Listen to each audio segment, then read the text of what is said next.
Thursday night in Milwaukee, Wisconsin, and we are back at Miller Park. The Pirates trying to not come away from this series empty-handed after dropping the first two against the Milwaukee Brewers. We take a look at the National League Central Division standings. The Cardinals losing last night to the Nationals, so the difference is still 6 games. The Cardinals are idle tonight. The Pirates have a chance to pick up a half a game. Hi again, everybody, with Bob Walk. I'm Tim Neverett. Robbie Ince-Mikowski is with us also. News today about Andrew McCutchen, named the National League Player of the Month, and he has had an incredible month, batting .348, helping the Pirates to get it done. He is not in the lineup tonight, however. Well, he's always been our man, and he certainly picked things up second half of this season, just been tearing the cover off the ball. And one thing that's really a little bit different than what we've seen in the past, the RBIs. He's hitting so well this season with runners in scoring position. He's really picked up that part of his game, and at this point it looks like he is definitely going to get well over 100 RBIs for the year. And Kutch getting a night of rest tonight. He addressed his health issues earlier today. Just been a little sore, hobbling around a little bit. Not my knee though. Just having quite a kind of a tight Achilles this past couple days. My Achilles has been pretty tight and a bit sore, but it's not necessarily hindering me from hitting, performing. It's just a nagging injury that I wouldn't call it an injury. It's just nagging, that can get in the way at times. But that comes with when you're in September and you're playing, you're going to get all those knacks and stuff. So I just battle through it and keep going. Well, it doesn't really sound like it's anything really serious that he's always real concerned about. Obviously, he's got some soreness in there. It doesn't feel real good, but getting a day off tonight, you get your fingers crossed that this will clear it up, and he'll go into that very important series in St. Louis with a strong Achilles.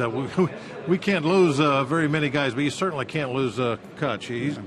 He carries his team. Clint was asked if Kutch would be in the lineup tomorrow night. He said absolutely. The only way he wouldn't be is if he missed the plane, so he'll be there tomorrow night. Well, the Pirates need to find a way to win. They've dropped the first two in this series. They need a stopper. Francisco Liriano could be that guy. We'll talk about Frankie, the Pirate left-hander, when we come back to Milwaukee.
Back inside Miller Park in Milwaukee, Wisconsin. Game number 3 between the Pirates and the Brewers coming up shortly. Francisco Liriano getting warmed up for this start. He's done pretty well for the Pirates lately, as the Bucks have won the last 11 starts that Liriano has made. We really need a good start from Frankie tonight. These guys really like to swing the bat. They don't walk very often, and when teams are chasing Francisco, he usually does a really good job out there. Can really rack up some strikeouts. That's what I want to see tonight. Liriano will face right-hander Taylor Youngman of the Brewers, who just 4 years ago was a star college pitcher at the University of Texas. He's really done a great job for the Brewers this year. Really one of the few bright spots in their season. Could end up being a #1 type guy in this rotation. He has certainly given us a hard time this year. We haven't hit him well at all up to this point. Need to change that around tonight. He's got a unique delivery. He's 2-0 against the Pirates. He's pitched 14 innings against the Bucks and only given up 2 earned runs. So Taylor Youngman going for the Brewers, making his 3rd start against the Pirates. He'll face Francisco Liriano. And coming up, the Brewers remember Aramis Ramirez, who had some great seasons. We'll carry a live ceremony honoring Ramirez coming up next.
Here in Milwaukee, Aramis Ramirez played 455 games at 3rd base for the Milwaukee Brewers, and in spring training this year he announced that this would be his final major league season. He started with the Pirates, went to the Cubs, came to the Brewers, is now back with the Pirates, and over his 455 games he had 65 home runs here for the Brewers and hit 284. And right now, coming off a very good game last night for the Bucks, where he had 4 runs batted in. He's homered in each of his last 2 games. Public address announcer Rob Edwards has our ceremony. The Brewers are pleased to honor Aramis Ramirez for his 15-plus years in the major leagues and his accomplishments with our team. Aramis Ramirez was a Milwaukee Brewer from 2012 through the middle of this season. During that time, Aramis batted .284 with 65 home runs and 262 RBIs in 455 games. Back in 2012, Aramis' 103rd RBI as a third baseman marked a franchise record. That year, Aramis led the National League with 50 doubles, an all-Major League third baseman with a .977 fielding percentage. Aramis gave Brewers fans more to cheer about in 2013, notching career hit 2,000 with a solo home run on June 26th. That was against the Chicago Cubs. In 2014, Major League Baseball fans voted Aramis into the All-Star game, and he became the first player in Brewers history to start the Midsummer Classic at third base. Fans, please join Doug Melvin, Milwaukee Brewers President of Baseball Operations and General Manager, along with Craig Counsell, Brewers Manager, in congratulating Aramis Ramirez for his achievements while playing for our team. To mark this special occasion, they're presenting Aramis with the third base from his final game as a Brewer here at Miller Park, along with a plaque listing his Brewers achievements. We thank you, and we congratulate you, Aramis Ramirez.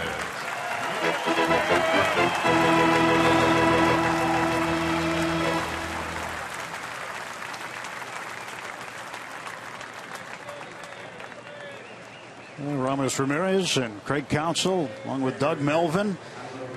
And Aramis Ramirez has had some kind of career. Oh, he certainly has. I can remember just as a very, very young kid, him coming to the Pirates, back when we were in Three River Stadium, and you could see that all the talent that he had. He was raw at the time, but at a very young age, he right away started becoming an RBI machine. That was very evident right along. And I remember our first base coach, infield instructor Tommy Sant, that first year that he was there, saying this kid is going to end up being one of the big stars in this league, and he certainly was that. And you look at where his rankings are. I mean, it's absolutely amazing.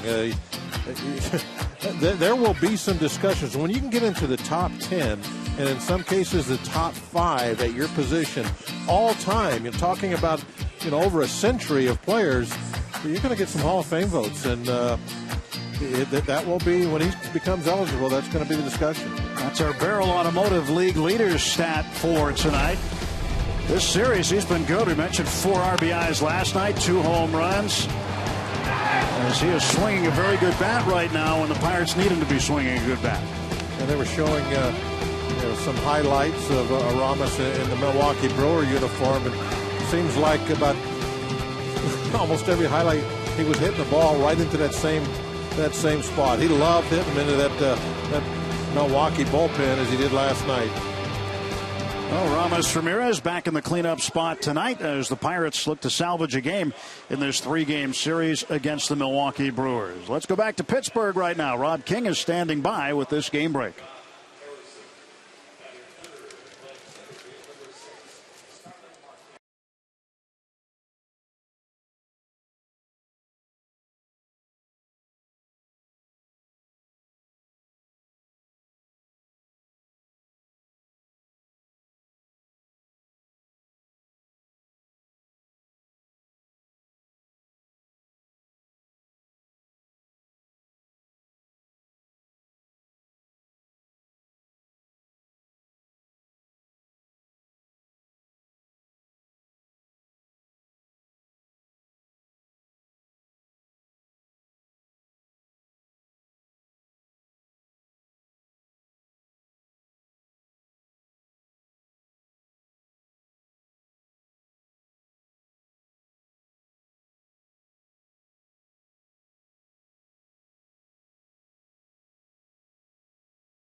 Pirates Baseball on Root Sports is brought to you by Toyota. Toyota helps you get the most out of your drive. Just ask a friend who drives one. Toyota, let's go places. And by Barrel Automotive, we're driven to be better. Let's go Bucks. 25-year-old Taylor Youngman taking the hill for the Milwaukee Brewers for the third time this season against the Pirates. And the Buccos trying to find a way to solve these Brewers. They've lost the last 5 straight here in Milwaukee. And hoping to come away with a win here heading into the weekend against St. Louis. Lineup brought to you by Toyota. Gregory Polanco leads off. Then Josh Harrison will play left. Marte center with Ramirez in the cleanup spot. He has had 8 runs batted in over his last 4 games. Walker bats 5th. Cervelli 6th. Alvarez stays in the 7th spot. Jordy Mercer hitting 8th. And the pitcher, Francisco Liriano, will bat 9th against the Milwaukee right-hander.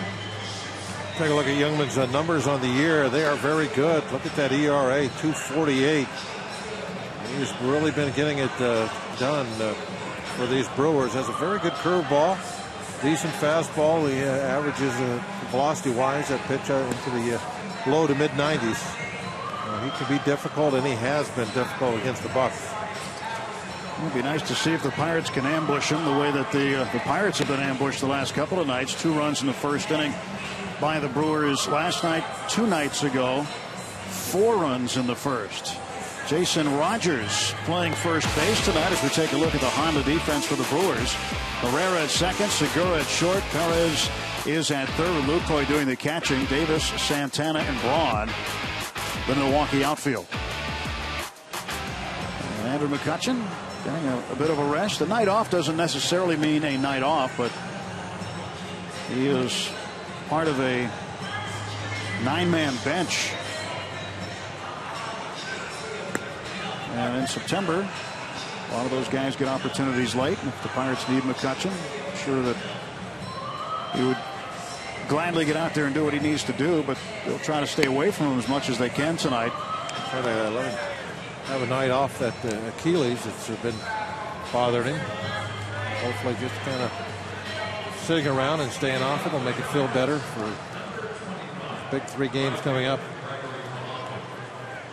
National League Player of the Month for the month of August, Andrew McCutchen. Well deserving too. I mean, he has just been absolutely on fire this month, kind of carrying the team. Hoping to have a really good September also. His MVP chances, you'd think, would depend on having a solid September. Gregory Polanco standing in, waiting for the game's first pitch. Youngman delivers a strike. Remember that crossfire delivery we've seen out of Youngman. Create some deception.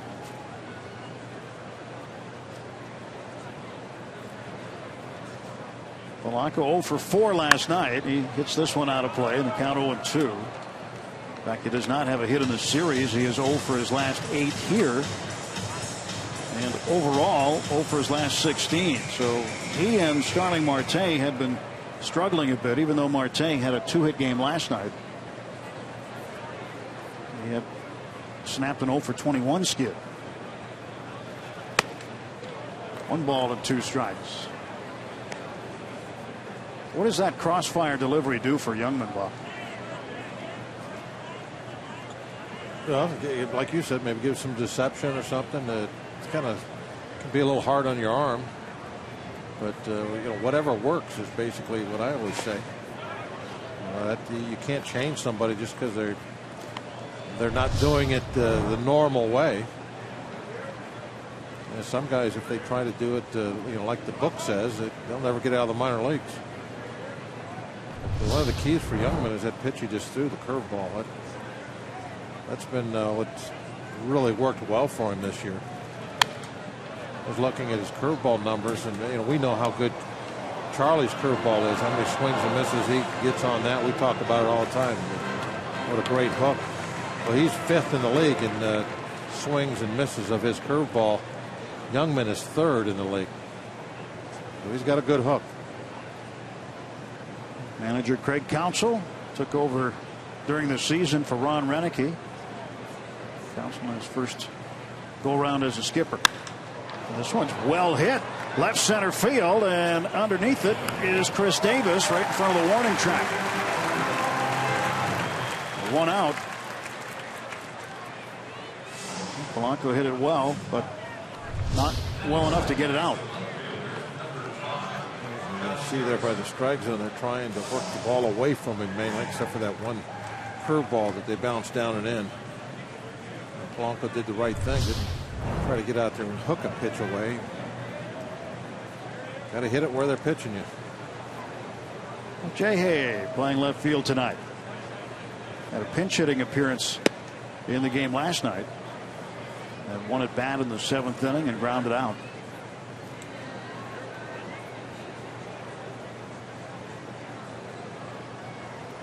Harrison back in that utility role that he thrived in last year.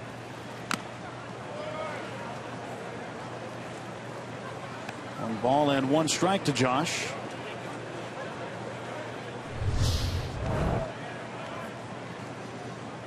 Got a good pitch to hit.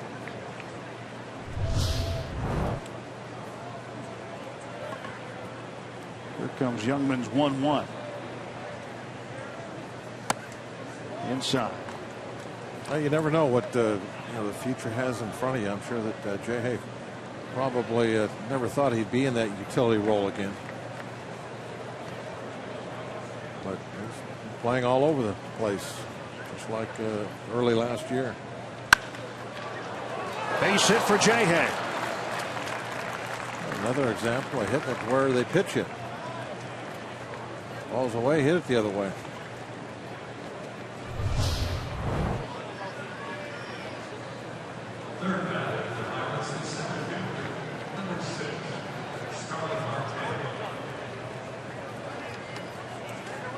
Well, Marte, a couple of hits last night, so Josh, there's the first hit of the evening.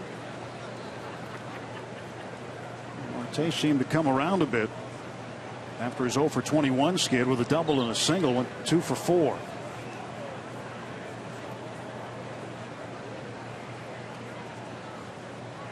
First pitch from Youngman to Marte. Well, they'll go to first instead. Jay Hay started to lean towards second, reversed his field, got back to first. Josh has 9 stolen bases.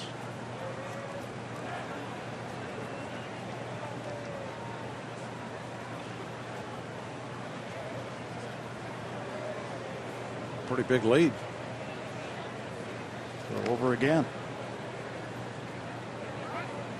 Youngman, not a real quick move over there. Kind of takes 2 parts to get him going. He turns, and then the arm goes.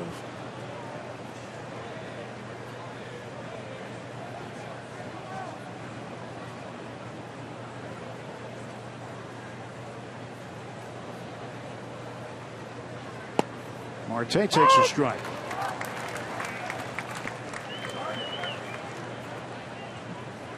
.279 for Starling, 15 home runs. That's a career high number for him. It's the bat in the 3rd spot tonight. There aren't too many opportunities in this ball club for somebody other than Andrew McCutchen to hit 3rd. Only on nights he's out.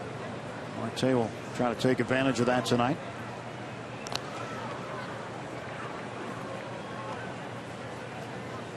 Josh has the attention of Youngman.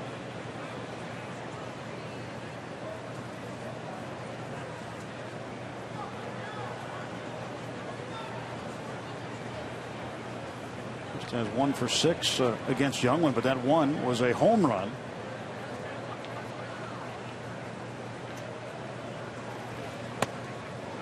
One ball and 1 strike.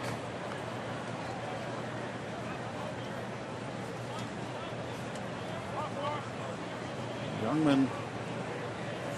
I think that was the only run he gave up on that in his first big league start. It was the home run. Back on the 9th of June. He was called up to make that start at PNC Park. And it was opposite Francisco Liriano, by the way. On speed pitch and out in front is Marte. That's the swing and miss pitch.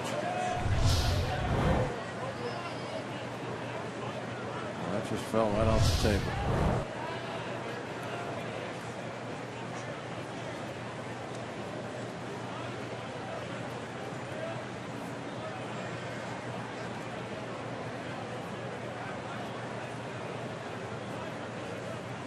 One-two pitch.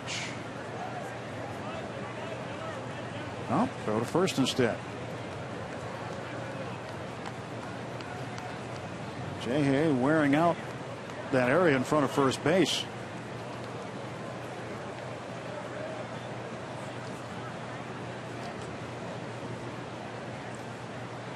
Youngman goes at a little different pace than Davies does. Yeah, we'd have been in the third inning by now if Zach Davies was pitching. Yeah, the umpire had to keep stopping him.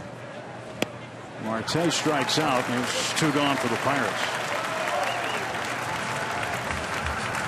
That was another K for a cause. For every strikeout by a Brewers pitcher. That's the pitch that the Pirates are going to have to deal with tonight, that hook.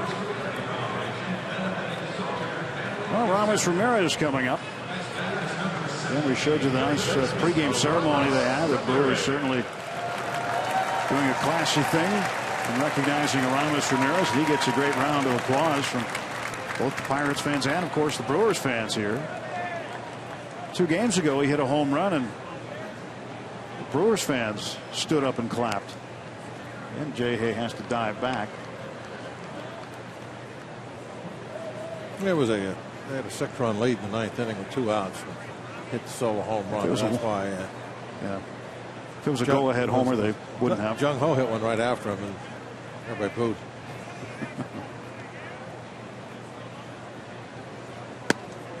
Strike call to Ramirez. He's hit home runs in 3 of his last 4. That's 10th all time in games played at third base. 2,094. Brooks Robinson, the all-time leader, 2,870 games. Most guys at the end of their career, they're kind of leaking oil to get to the finish line. Ramirez is still extremely strong right now. I mean, look at the last month he has had. RBIs. It's just been incredible the way he has come on. And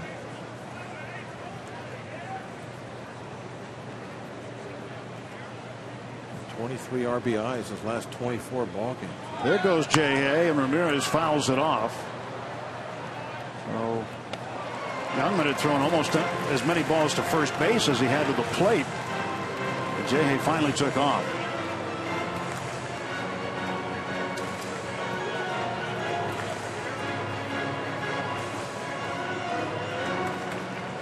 April hitting 214, May 239, June a little bit down, but July was up. August was up. Yeah, he came over the right time, didn't he? He did. He's smoking hot right now. 2 outs. Harrison at first, and the 0-2 pitch from Youngman. 1 ball, 2 strikes.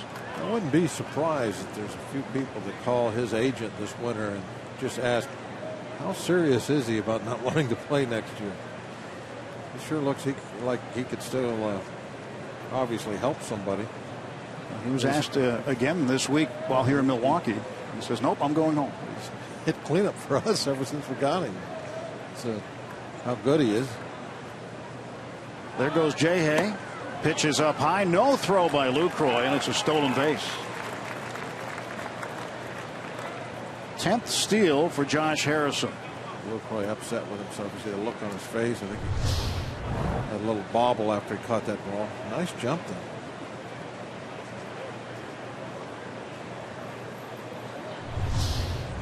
Well, runner in scoring position now with 2 outs.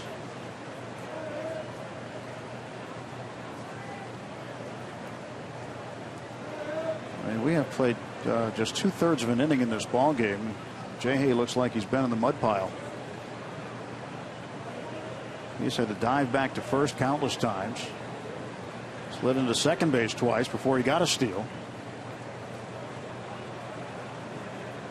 This pace keeps up for him. He'll have to change uniforms halfway through. Lucroy discussing with Youngman. Well, he wants him to throw Ramirez next. At this pace, we'll have changed styles of uniforms by the time we're halfway through. It's amazing to compare young men to their other youngster Davies. I mean, he does know we have a plane to catch, right? That's a charter, though. They leave when we get there. All right, here is the 2-2. He's just being real careful. And Ramirez now has a full count. Zach Davies last night, 22-year-old, out of Chandler, Arizona, made his major league debut. Looks like he's about 17. Just plucked off the American Legion squad. That's what he looks like. But got to live out his dream and pitch in the big leagues for the first time last night. Also got his first major league hit in his second plate appearance. And it proved to be a very key hit in the ball game. Came with 2 outs in the 4th inning. Jeff Locke couldn't finish off the inning, and Davies kept it alive. He would eventually come around to score on a base hit by Lucroy. Happened to be the key play of the game. Threw more changeups than he threw fastballs last night. Payoff pitch. It's lifted into shallow center field. Ground third is Harrison. That ball is going to be caught by Segura. Nothing across. 1 hit, 1 left. Half inning in the books. No score.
Heading to the bottom of the 1st inning.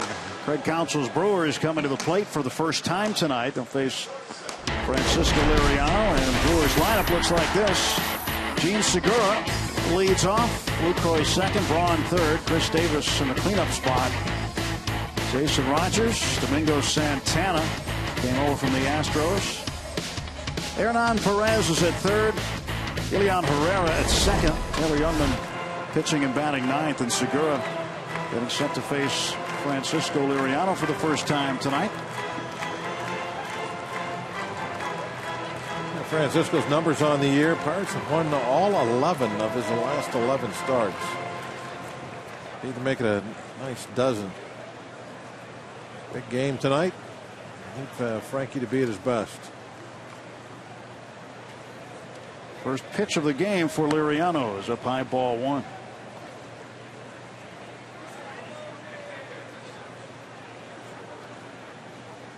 Glenn getting the night off against left-hander.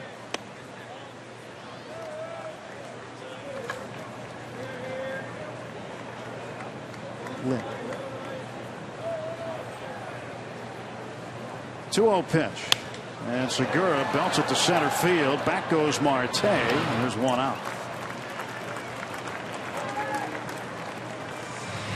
Rivers Casino tips to win tonight, Bob. They will chase. These guys don't walk much. They like to swing the bat. So I think Frankie will have some of these guys swinging the pitches well out of the strike zone, especially down, and pull out all the stops. We need this one bad. You don't want to go into that really the most important series of the year in St. Louis with getting swept up here in Milwaukee. And Pirates need this one. They need to play sharp, good baseball right from the very first inning. No taking any plays off on defense.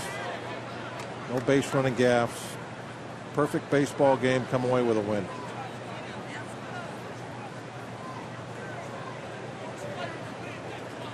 Jordy Mercer out there at short tonight. Jung Ho Gung with the night off. 2 balls and no strikes to Lucroy. We talked about winning 11 straight starts. Last time the Pirates had a streak like this was 2012 for A.J. Burnett. They won 12 straight starts by Burnett during the 2012 season. And prior to that, John Candelaria in 1983 won 10 straight. The Pirates won 10. He didn't get 10 straight wins, but the team won 10 straight. 3-0. And a 4-pitch walk is issued to Lucroy.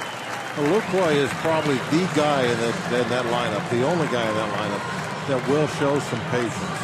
He doesn't strike out much. He's very good at knowing the strike zone.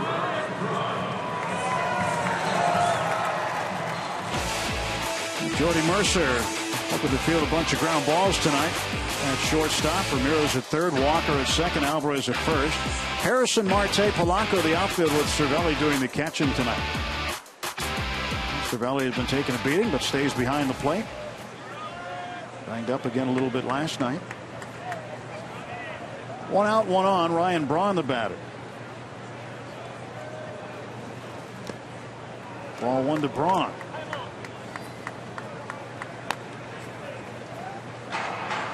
Braun had 3 hits last night, went 3 for 5, 3 singles and a run batted in. He scored twice.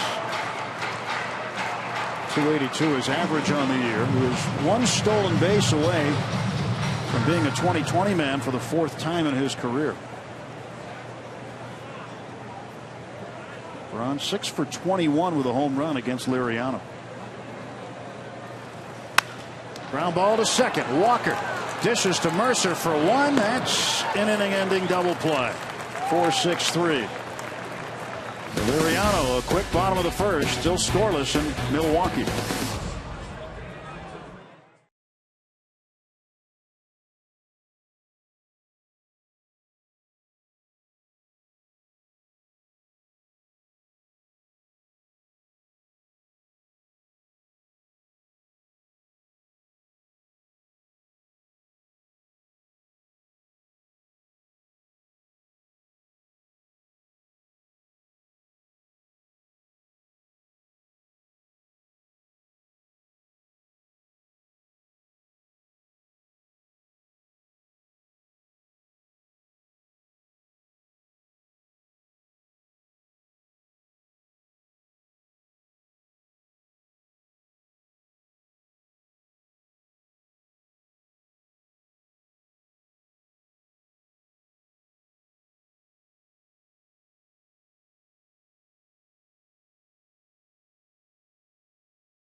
No score, top of the 2nd inning. Pirates and Brewers, game number 3.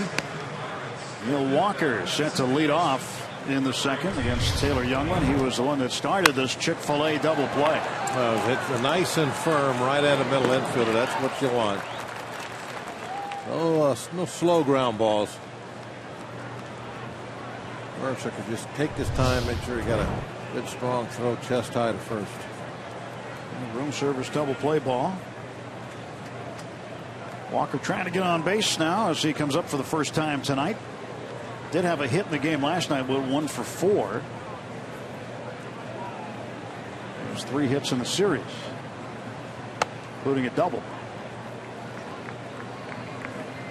Walker has 28 doubles this year. That's the most since he had a career high 36 in 2011. He also leads all National League second basemen with 43 extra base hits. And a ground ball to second base, picked up by Elian Herrera. 1 out.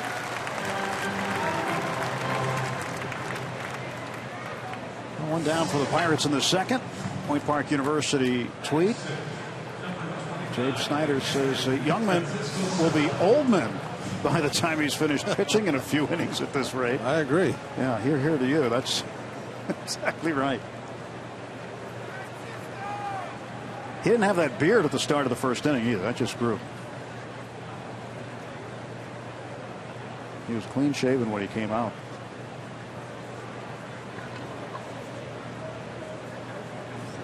Zach Davies hoping to not pick up any of those habits. I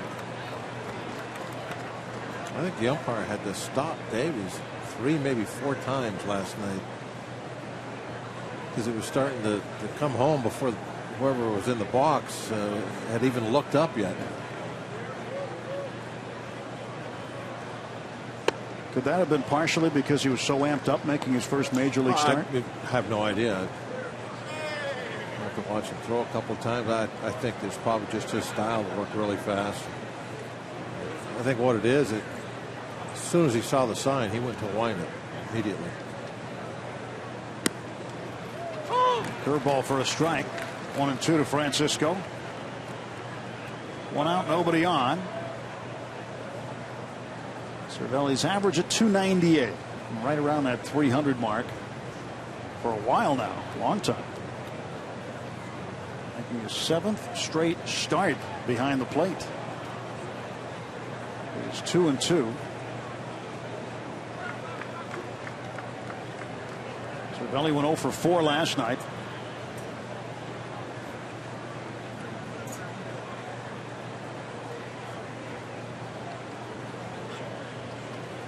Youngman's 2-2 pitch. Hits it. And Cervelli gets plunked, and the Pirates have a base runner.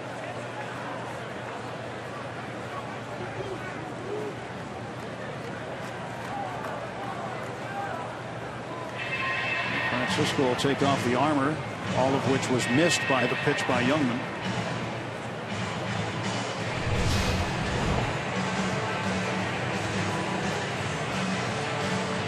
Got all that stuff on and get hit where it's not. Got hit right on the Jolly Roger logo. It was a little padded though. Not much. But you don't want to hit the Jolly Roger in the face. I think Pirates are used to that.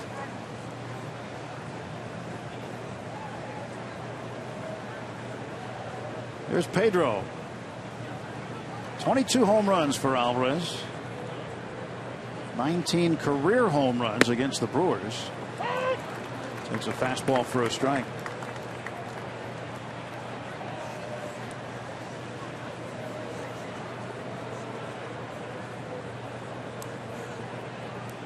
There's 19 home runs against the Brewers, the most against any other team. Second most, St. Louis. 18 home runs against the Cardinals. Breaking ball for a strike. Pedro, the only guy in our lineup that they shift on anymore. They used to shift on everybody. I guess that was the old regime. They shift on no one now. I fully started noticing it because the way everybody shifts on Ramos, except here where they don't shift at all on him. They play a spread. And there's a base hit, a shot to center. And Pedro, 1 for 1. Pirates have 2 on and 1 out. Solid single for Alvarez. Yeah, that's about as solid as you can hit a ball.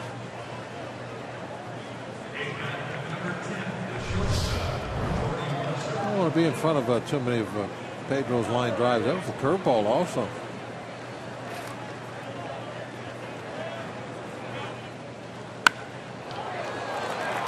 He smoked it.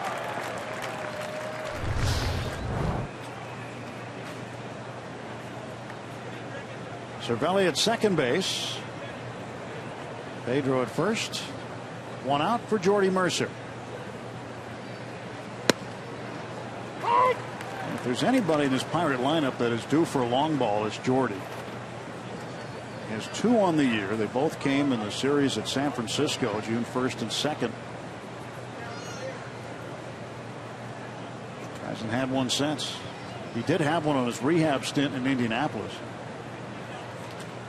Breaking ball outside. 0-1 to Jordy.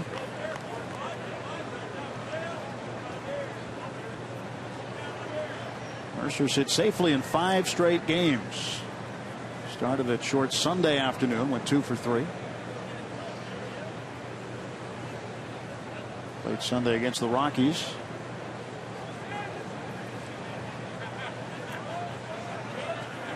And tonight is his team high 81st start at shortstop. Youngman ready to deliver the 1-1. Jordy didn't like it. Doug Eddings calls this a strike. He called that other one a ball, so it counts right. Wow. I guess it evens out.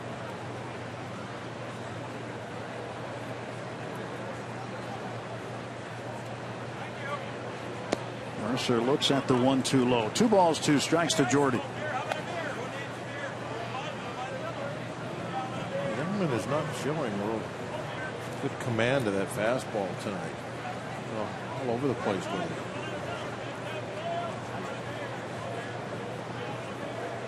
So a lot of pitches as a result.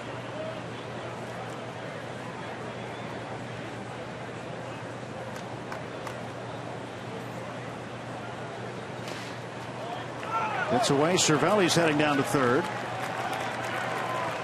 Runners at the corners and a full count on Mercer now.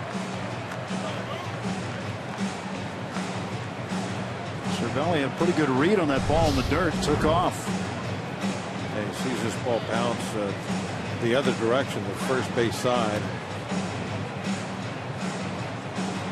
Knows, I guess, to be the catcher himself, that's not going to be an easy play to go to your right, pick up the ball, then throw back down to third base. Pedro did not advance, so runners at first and third. Full count pitch coming to Jordy. There goes Pedro. Mercer fouls it off.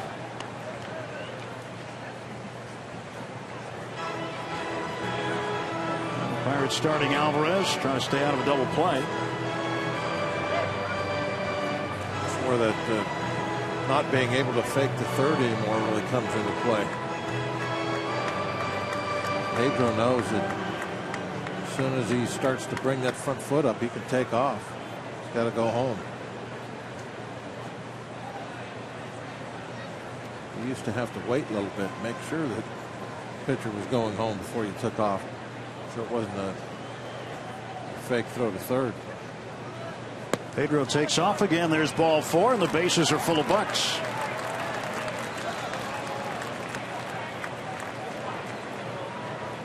Youngman definitely showing some control issues here. Not just the fastball. Couldn't get the curveball in there.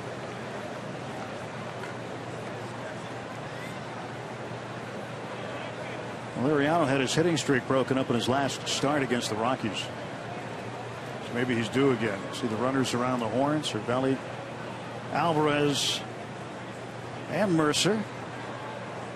1 out. And Liriano fouls this pitch off. We're rooting for anything but a ground ball here.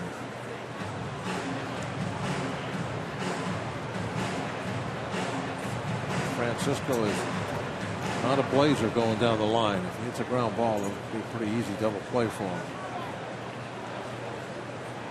Anything but that. Tried the curveball and missed. 1 ball, 1 strike to Liriano. 40 pitches now for Youngman. Just 1 out in the second.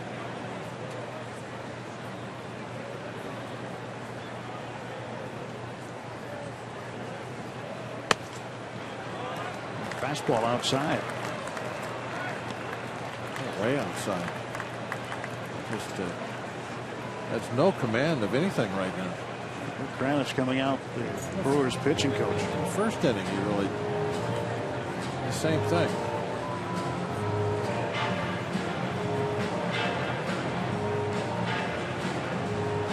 Might be part of why he's working so slow. He knows something's messed up.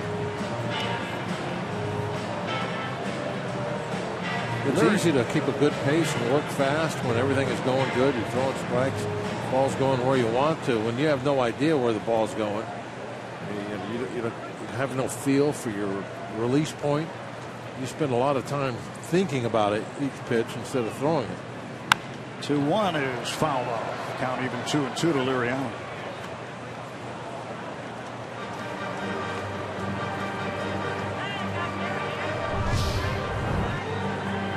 Pretty good cut here by Frankie. Yeah. He is just like all the pitchers.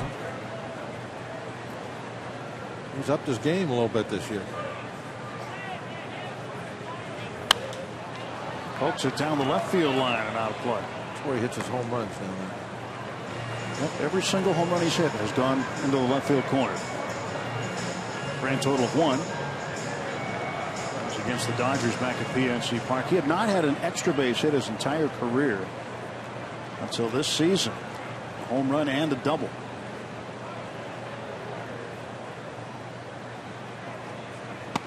And Frankie down on strikes. Liriano strikes out with the bases full. And there are 2 men gone. That's better than a ground ball. Polanco has a shot at him with the bases loaded. He hit a ground ball, then inning would most likely be over. Gregory Polanco hit one deep to left field his first time. He's 0 for 1, 0 for the series. And looking to break out of the funk that he is in, 0 for his last 17. Good chance now for Polanco to get the Pirates on the board.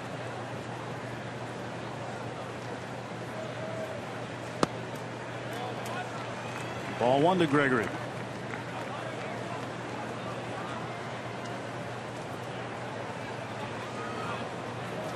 .260 for Polanco. He's hit safely in 18 of his last 25 games. Since the All-Star break, hitting right around 300, about 299. Just a tick under 300. It's 2-0 to him. And Lucroy had to do everything he could to keep that ball from getting past him. That shows you something about the control problems that Youngman's having. He hits 1-0 here. He's trying to throw a curveball for a strike, and the ball almost hit the back foot of Polanco. That's where you throw the 0-2 curveball back there, not the 1-0 hook. So his control is not good right now. It's a good count for Polanco here. He got the fastball he was expecting. 2 balls and a strike now to Gregory. Even if he gets out of this, it's going to end up costing him 50 pitches to get through the first 2 innings. The base is loaded this season, 3 for 13. Pirates have an opportunity, no matter what, at least to maybe get into that bullpen early tonight, and they don't have a 10-man bullpen like the Bucks do. 3-1. Polanco in a really good count. As Youngman is in danger of walking in the game's first run.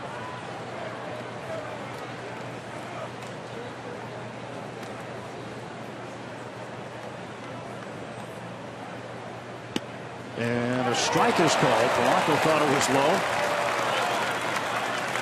That's all right. 3-1, you want to hit your pitch, not the pitcher's pitch. 3-1, you're looking at one little spot somewhere where you want the ball. If it's not there, you take it. Borderline pitch went Youngman's way. Well, you don't want to be swinging at a borderline pitch in a 3-1 count. Everybody's going with the payoff. And Polanco drills this one to left field. It's going to hang up for Davis. A little bit of bad luck came the Pirates' way there. No runs, 1 hit, 3 left.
Coming up this Saturday, it'll be Georgia Southern and West Virginia college football here on Root Sports. It's all part of Wild and Wonderful Sports, and it starts Saturday at 7:30 right here on Root Sports.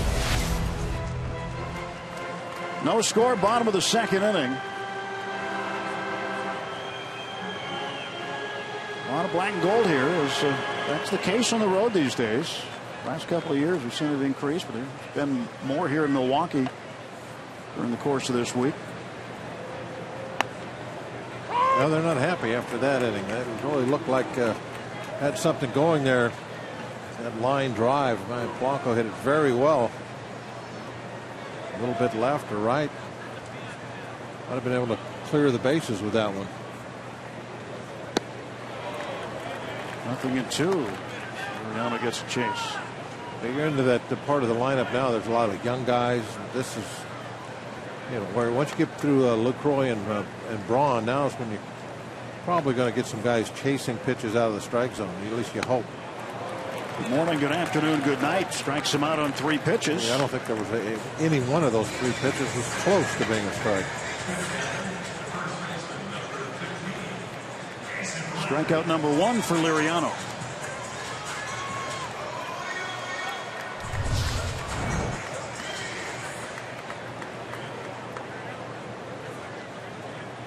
Change up down about 4 or 5 inches away.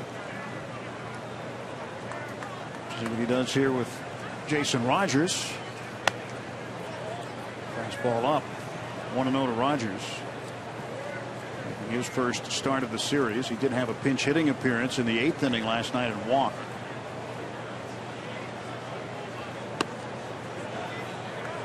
He is ahead of Liriano 2-0.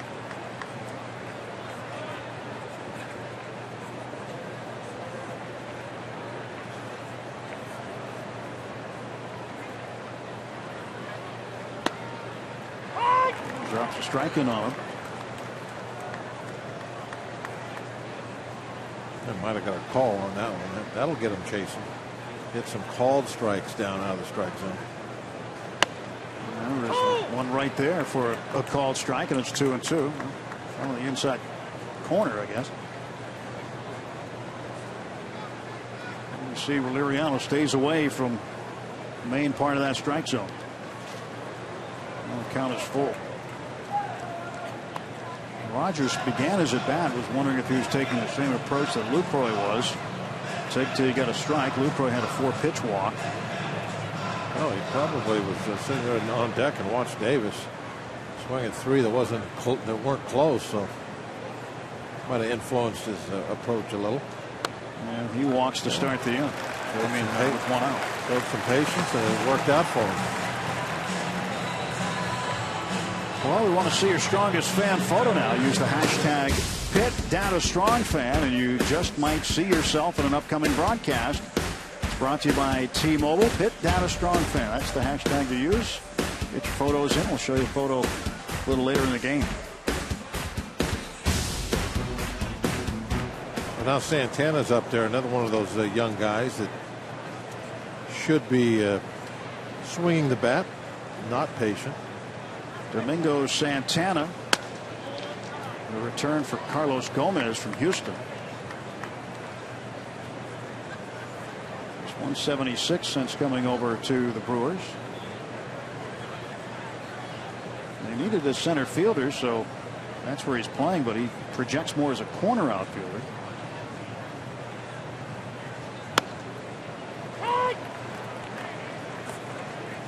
Right now you get Davis in left and Braun in right, so Santana playing in the middle. 1-1 to Domingo Santana. Rogers off of first base. 1 out.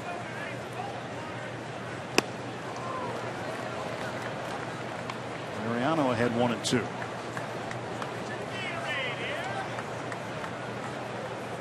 Santana was recalled from AAA Colorado Springs after the trade on the 21st of August. Hit .380 while in AAA. And he goes down on strikes. That one down and in. He had no chance there. 2 strikeouts this inning for Liriano. 2 2 men out, and Hernan Perez, the third baseman, coming up. Did Cervelli get hit with a backswing here, Bob? Yeah, I think he got popped. He'll be okay. Oh yeah, right on the noggin. Got hit there last time too. A replay of that. Going after a bad pitch down, chasing, and I think the opportunity is going to be for that with a lot of these young hitters all night. Perez up there now. He's only walked 4 times all year. We're talking close to 200 at bats.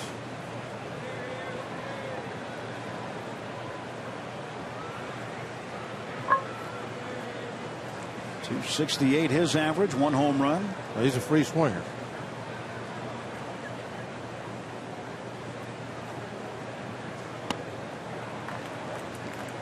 If he gets him to swing over the top, it's 1-1.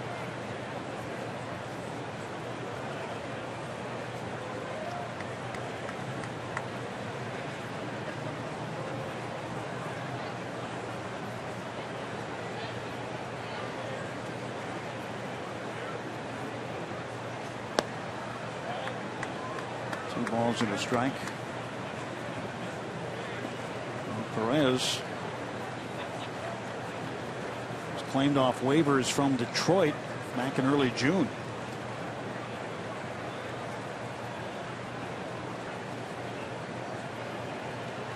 On an appeal, Adrian Johnson, the umpire at first, said he didn't go. It's now 3-1. But in order to get Perez on the roster, they had to designate Elian Herrera for assignment. He cleared, was sent to AAA, and was brought back, and now he's in Craig Counsell's on deck circle. 3-1 pitch. That time he did go. Doug Eddings didn't need an appeal. That'll fill the count at 3-2. So that's how you walk only 4 times in like 170 plate appearances. You make up your mind on the 3-1 count that you're going to swing. And so he started the bat, and even though it was way out of the strike zone, remember we talked about the 3-1 count? You look at this little tiny spot. If it's not there, don't swing. To right field, that'll be a base hit. Polanco plays it on a hop. Goes to third base, and sliding in safely is Rogers. 2-out single for Hernan Perez, and now the Brewers with runners at first and third. Well, Perez got lucky there. He got a strike to it. If that would have been out of the strike zone, he'd just swung and missed.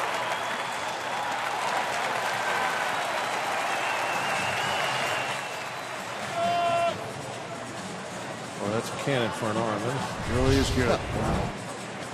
Look at the accuracy of that throw, too. Right on the back.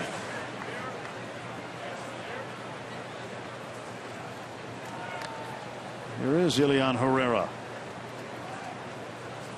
Switch hitter, batting right-handed against the lefty Liriano. Swing and a miss. Strikeout would be good here, but an out anyway.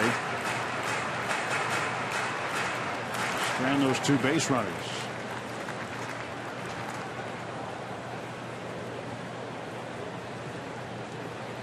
Herrera called up on the 31st of July from AAA. Been down there a few months. And ball, 1 strike. The Brewers not making any call-ups, really, just one. Zach Davies, who pitched yesterday. They do expect perhaps to call some guys up after the minor league playoffs. They're leaving their guys where they are right now so they can play in the postseason. Yeah, if you're not in a pennant race, then there's no reason to bring those guys up, and you're not going to need them for anything. So let them experience that down there.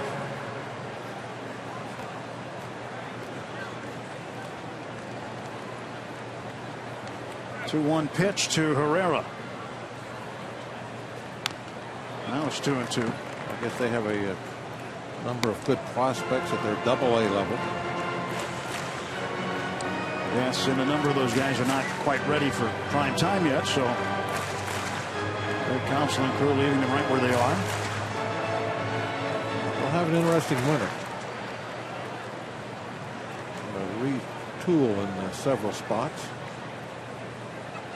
You need a couple starting pitchers. Swing and a miss, strike 3.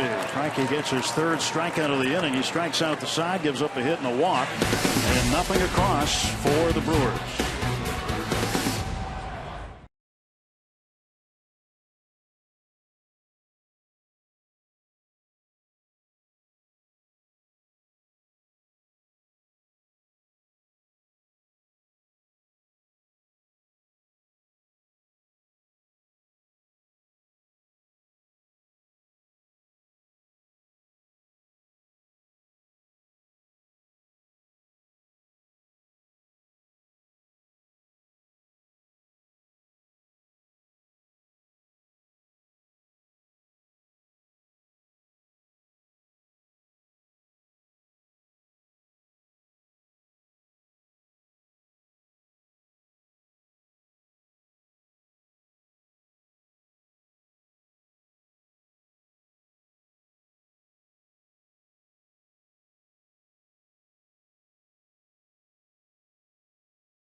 Again, set to lead things off after a scoreless 2 innings here at Miller Park. I'm Robbie and Smikowski. Well, surely by now you know the ties between Josh Harrison and his uncle, John Shelby, who's a coach with the Milwaukee Brewers.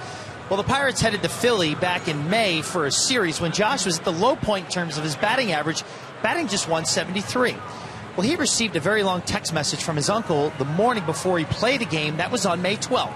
The message basically said, stop trying to play like a $25 million player. Play like the guy that got the contract. The guy that we saw last season. Well, that night, Josh homered and kicked off a hot streak, and Tim and Bobby's batted well over 300 since then. Basically, been playing like the guy that got the contract, just like Uncle John told him to. Got to be yourself. You can't be any better than you are, and that's the trap that so many players fall into. They try to do more than they're capable of, and they end up not doing what they can do. And it's really easy too when you're having that,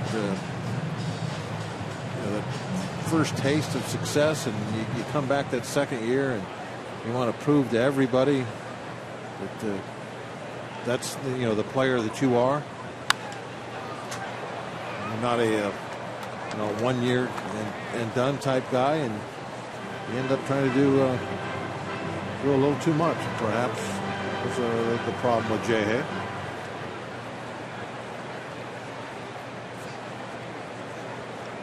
No ball, 2-strike pitch to Harrison. Breaking ball inside 1-2. He's had 3 curveballs, 1 fastball in this at bat. Josh with a single and a stolen base tonight. One of the 2 Pirate hits. The other belongs to Alvarez. Fouls this fastball out down the right side.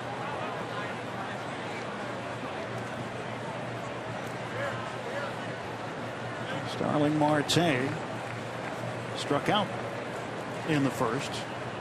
He's on deck. 1-2 to Harrison. In the dirt, 2 balls and 2 strikes.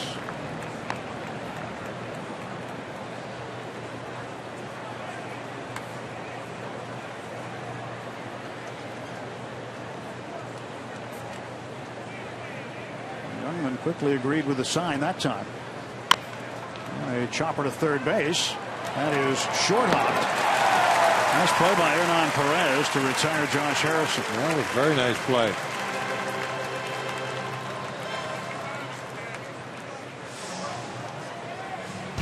Get on board with Pirates baseball for 2016. The Pirates are now accepting deposits for full and partial season ticket memberships.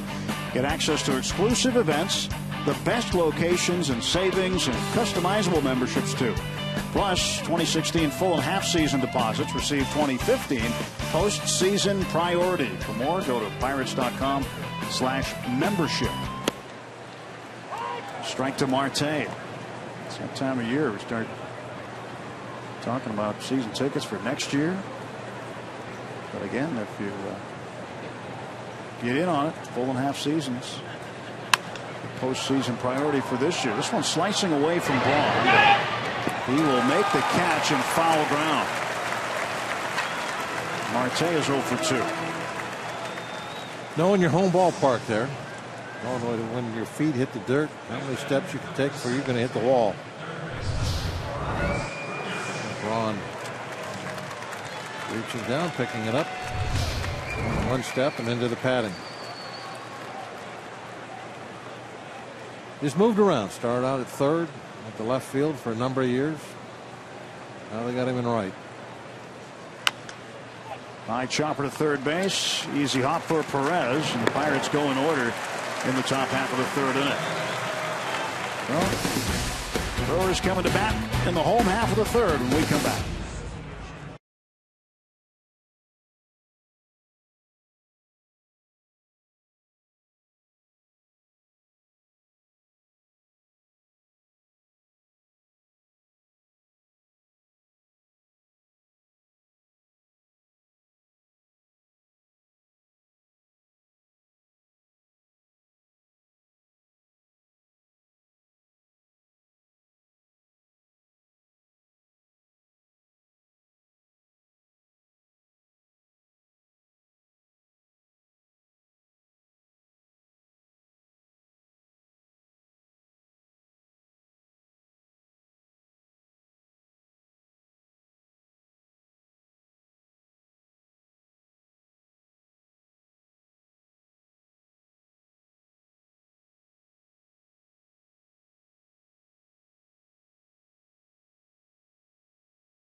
Pirates Baseball on Root Sports is brought to you by the Chevy Traverse and your Western PA Chevy dealers. And by Day Automotive. We're going to make your day. Let's go, Bucks! No scores. We go to the bottom of the third inning with Bob Walk and Rob Ains-Mikowski. I'm Tim Neverett. Glad you're with us watching Pirates Baseball tonight from Milwaukee. Final game here in the city this year. Taylor Youngman fouls this pitch back. Ariano with 3 strikeouts in the second inning. I saw Youngman say something. Cervelli as he got up there. And this one is belted deep to left field. Harrison looks up. It is gone.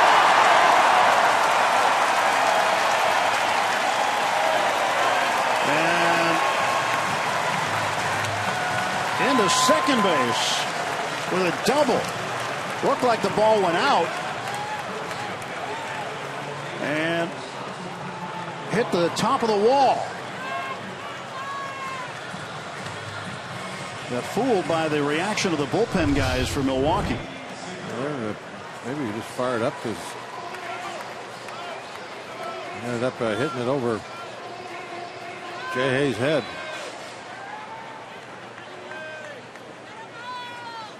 Hit right on that line. So a double for Youngman. And Segura pops up the bunt.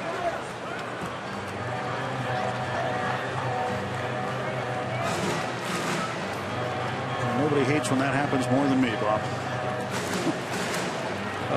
Second double this year. Change it. Glad you misread that one. Still 0-0. It is.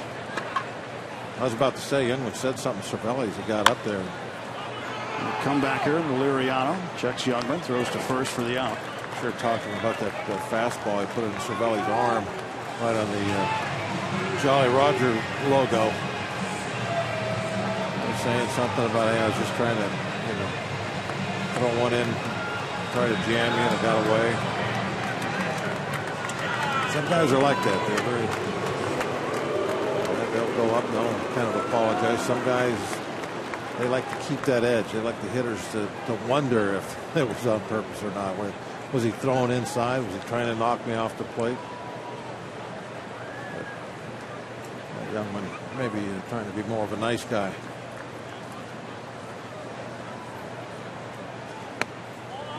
Lucroy takes a ball outside. It's 1-0 to him. He has a 10-game hitting streak going right now that is tied for his career best. He also has driven in at least one run in 5 straight games. That also ties his career best.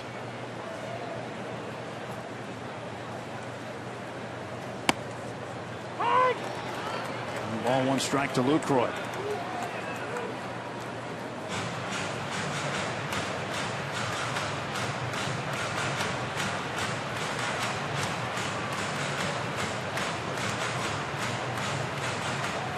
To the catcher for the Brewers, who walked and was erased as part of a double play in the first inning.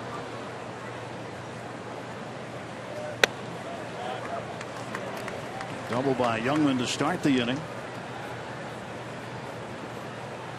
Youngman hitting now well over 308. He is 9 for 27 on the year.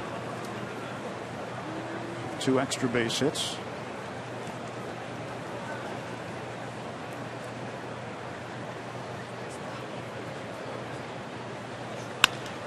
Ground ball right back to Frankie. 2 straight comebackers. After Youngman got the hit.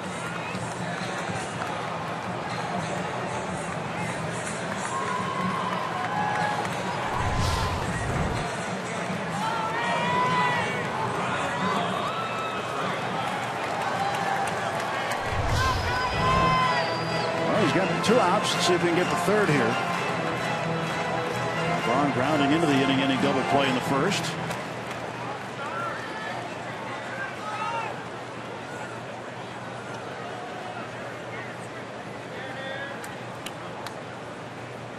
And the pitch to Braun. Outside ball 1. Now, Braun is the franchise leader in home runs. He passed Robin Yount on the 19th of August against the Marlins. The guy on deck, he struck out in 3 pitches last time. You would think that he'll be a little careful here with Braun. Runner out in scoring position.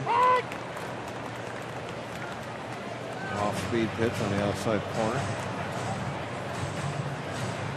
Chris Davis whiffed his first time up. Yeah, he didn't see a strike. Swung and missed all 3. That doesn't mean you're going to walk Braun on. It just means you can afford to be very careful with it. That base open. Obviously, he's the best hitter they have.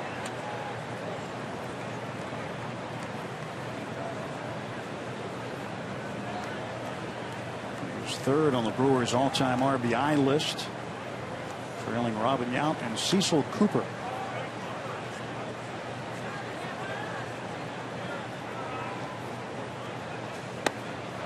Down and in, and Braun swinging over the top. Even count 2-2. Yeah, not worried about throwing a strike. Throw that breaking ball down and in. If it's called a ball, no big deal, but you might get a swing and a miss, which he did.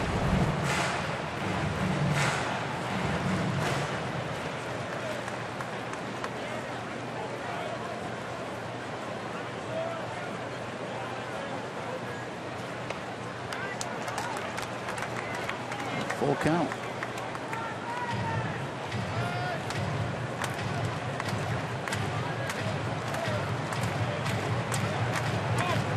The count right now has no impact on pitch selection or where you want to try and throw it. Whatever you want, throw this pitch like it's a 1-2 count.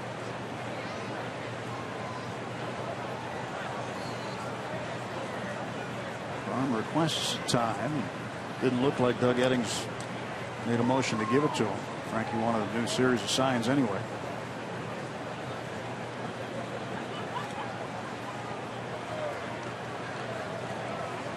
The payoff pitch to Ryan Braun. Walked it. Third walk of the game issued by Liriano. And 2 on with 2 out for Davis.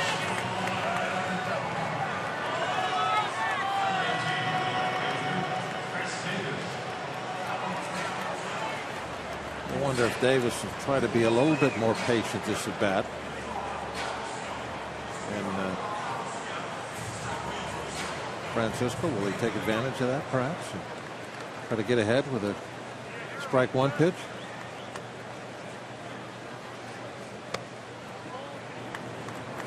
1-0 to Davis. They've been trying to throw that one for a strike and just missed. It was close.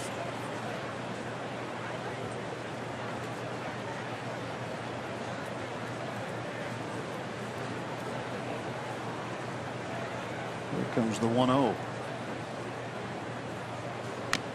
Foul back, 1 ball, 1 strike. Davis looked like he was swinging for Bernie Brewer's swing out there. He has done a pretty good job in August. Time for the National League lead in home runs last month with 10.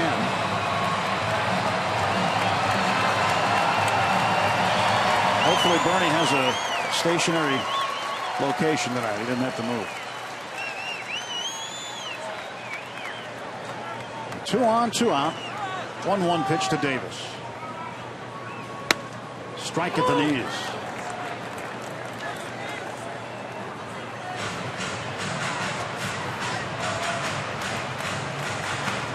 Getting ahead of the Milwaukee left fielder. He certainly doesn't have to throw him a strike now for a couple of pitches. He wants to strike him out here with that runner in scoring position. Don't even let him get a ball put in play.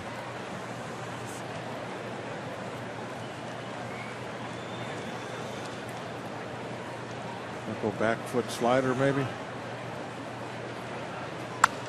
Foul off. Rocket hit over the first base dugout. Yeah, they decided to go fastball. And I think Francisco, he was reaching back for a little extra velocity. That one was 95. He trying to throw it by him in on his hands.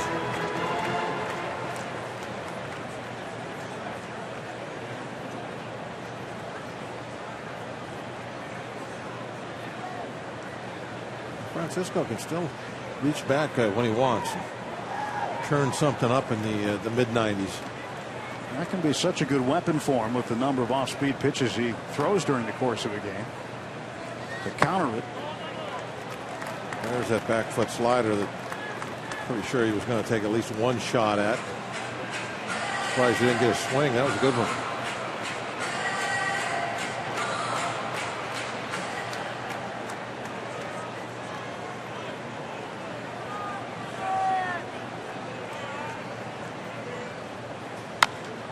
Chopper toward the middle. Walker will grab it. He'll throw out Davis. And the Brewers will stray up 2. No runs a hit. 2 left. Heading to the 4th at Miller Park. Scoreless.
Travis Snyder back in a Bucco uniform.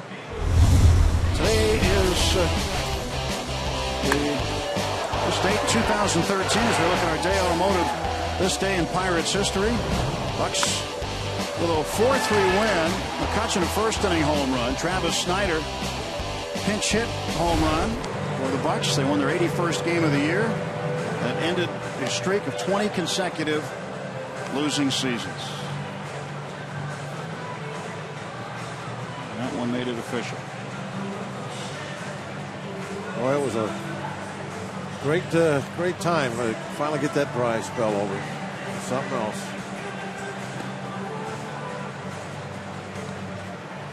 Why Andrew has his glove out.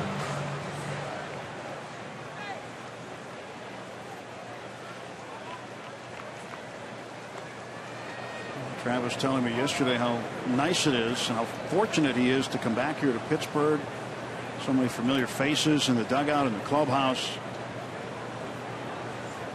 And he felt it was like a 9-month vacation from the Pirates, and now he's back.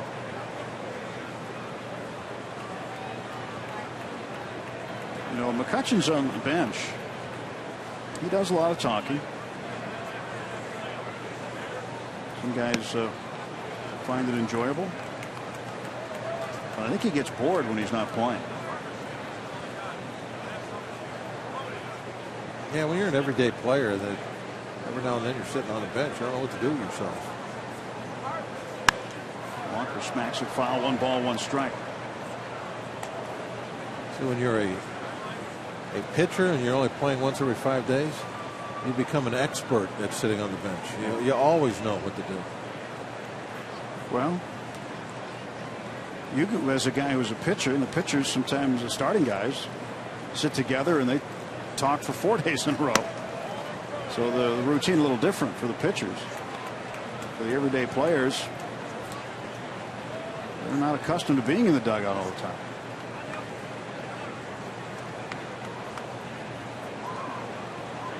Chris Stewart's been in there for a week straight now. I wasn't one to really sit in one spot and talk all game. I moved around a lot. Jeff Locke talking balls and strikes with Chris Stewart.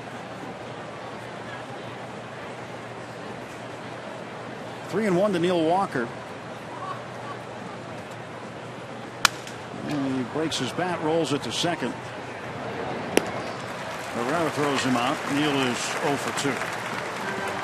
After a tough start, Hedman has really done much better with his control. Still has that early problem with the 50 pitches in the first 2 innings.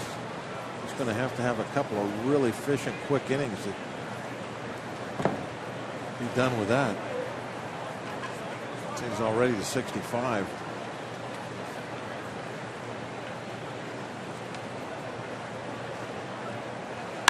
Cervelli to right field. Braun racing over toward the line, and he will make the grab just in fair territory. Just trying to do that last time. Same play. Yeah, with Marte. This is the second time he's had to run over there by that wall and make a catch. College students, you can save up to $10 on tickets to all Sunday through Friday games at PNC Park. All students with a valid college email address can save big on tickets in the outfield or grandstand. To purchase your tickets, visit pirates.com/student. Just a couple more homestands to take advantage of that on as well. Pirates will return home on the 10th, take on these Brewers, first of a 4-game series, and the Cubs doubleheader on the 15th. Single games on the 16th and 17th, and the final homestand last week of the regular season. Cardinals and Reds.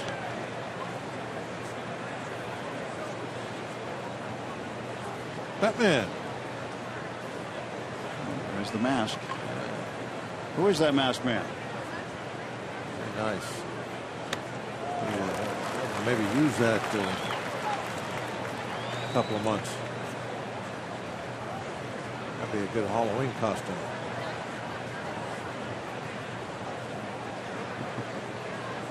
He's trying to fall into the back cave. 1-2 to Pedro. Pedro hit one really hard last time. See if he can elevate one this time. Just a line drive to center. He centered up and really smoked the ball. A little bit of a hanging curve. See him get underneath one here. Loves hitting home runs in this park. A lot of people do, I guess. It's known as a hitter's park. You talk to guys about why it's a hitter's park. They say the batter's eye helps out here. You get a real good look at the pitch. But the dimensions can be friendly also.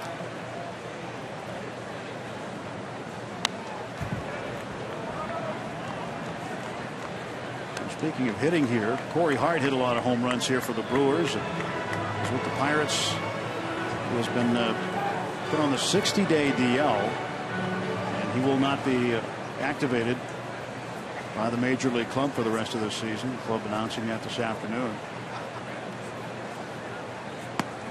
Strike 3 call. Pedro goes down looking, and the youngman has now retired 8 straight. Still scoreless halfway through the 4th.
On an all-new Inside Pirates Baseball, find out how Rick Rhoden overcame injury to become one of the best Pirate players on the mound and at the plate. And check out Chris Stewart's new smart hitting system.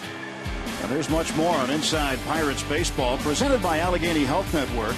Debuts tomorrow at 7 on Root Sports. UPMC scoreboard, no score, 2 hits apiece.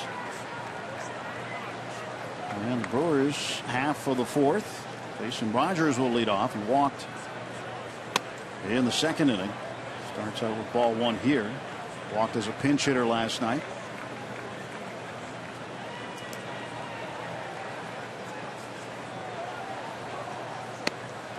And that's ball 2. Rogers ahead of Liriano here in the 4th inning. Liriano 6-5 all time against the Brewers. 14 career appearances. 13 of those 14 were starts. And for some reason, Pirates pitchers don't throw strikes to Jason Rogers. Dangerous hitter. He's got 2 home runs. Well, that's true. That's a whole pair of them. He looks like he can hit one out of here. Pitch middle. 3-1 to Rogers as Liriano gets back at the count. And another strike. Full count.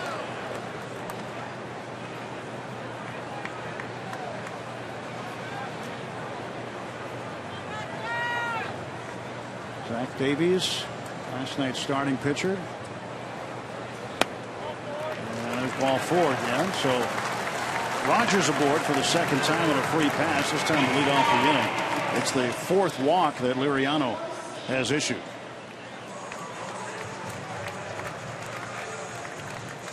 A little wild tonight. 4 walks against a team that didn't walk much. Well, Domingo Santana will now face Liriano. The important number, though, still zeros up on that scoreboard.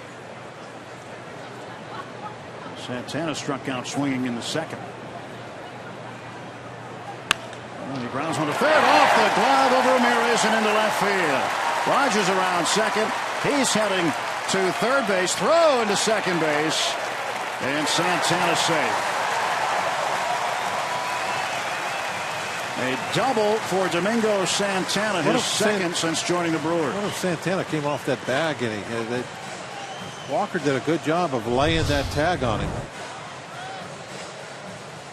See the ball ripped down the line, but maybe getting a piece of that right here. Did he come off? Maybe not. Thought he did. I know the front leg popped up, but it looked like the knee on the other leg kind of ended up getting on the bag in time.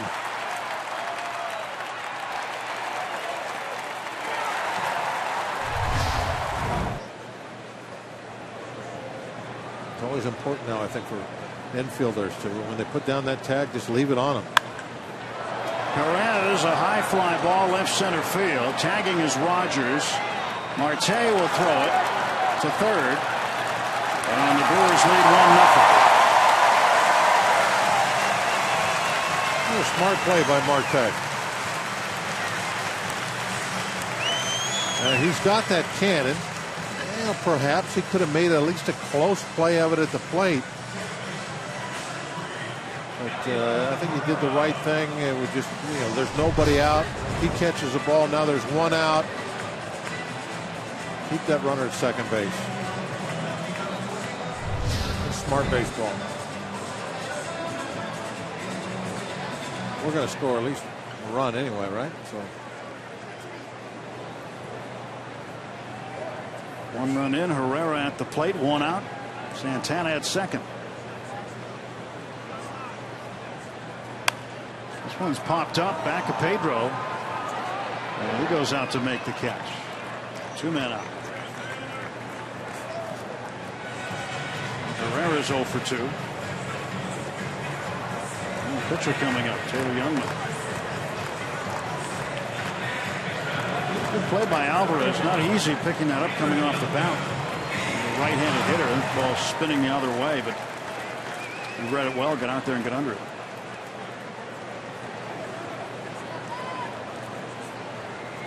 be a little more careful with young men this time. Double to left center. Pitch inside for a ball. It is a 764 slugging percentage. Goodness. That's slugging percentage. OPS. For a pitcher, that's real good. It's real good for a player. 1-1. They did lead off with a double. And then Liriano was able to get a couple of comebackers to him. Segura and Lucroy. Walked Braun and then got Davis to ground out.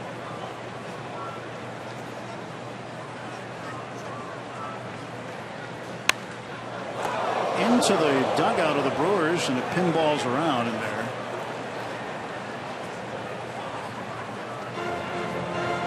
But he seems to be all right. Even with a screen up in front, he can still get in there. Yeah, but at least they have that screen nowadays. Very few dugouts go back 20, 25 years had those screens. 1-2, strike three. Youngman strikes out. Brewers strike for a run. On one hit, one man left. 1-0 Brewers after 4.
Get amped up for another night of local music with Friday Night Rocks tomorrow when the Bucks take on the Cards.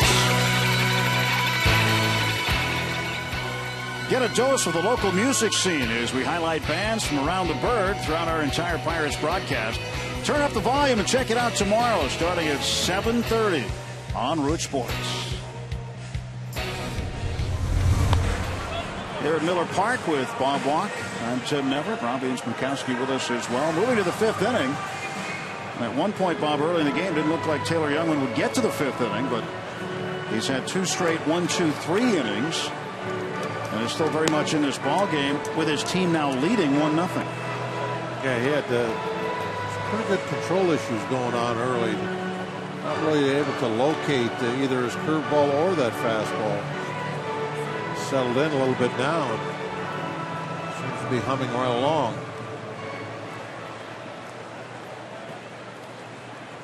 There's 5 hits combined tonight. 3 for the Brewers and 2 for the Pirates.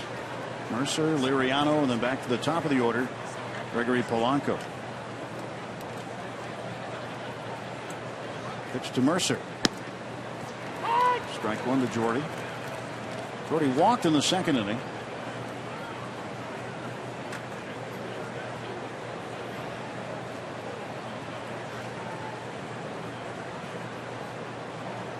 And he belts this one deep to left field. Davis going back, and this ball is off his glove and off the wall. And Mercer in with a leadoff double.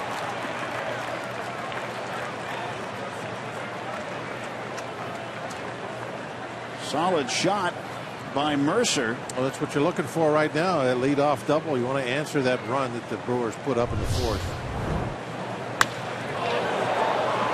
Immediately, you get yourself in the scoring position. Davis was going to make a nice catch of that. Would not stick in the glove. Oh, right off the very tip of the thumb. The way that sign flashes out there, too, that had to be distracting.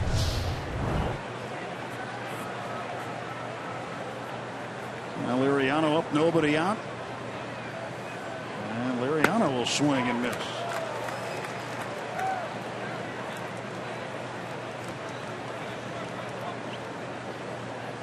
Davis made a run for it, just couldn't catch it. And Jordy in with his 15th double.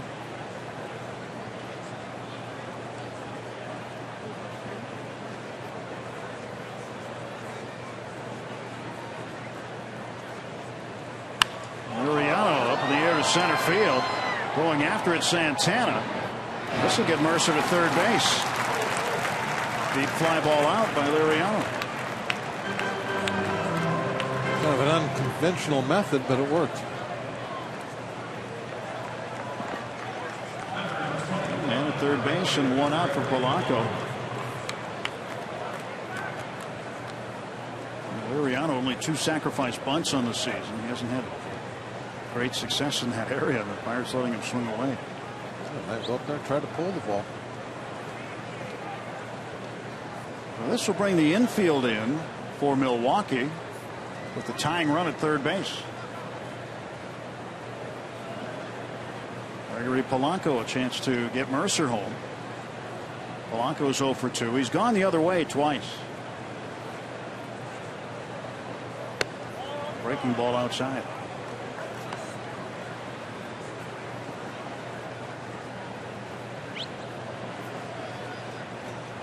Brewers are trying to cut down the run. It's from the infield perspective. So 1-0 Brewers lead. Pirates half of the 5th. 2-0 to Polanco.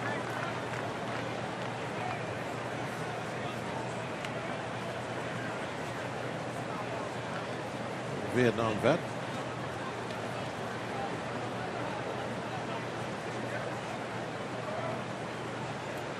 A couple of nice hats there. Yeah. The only one, certain car you like. 3-0. You get the feeling maybe they're pitching around Polanco a little bit here. Looks that way.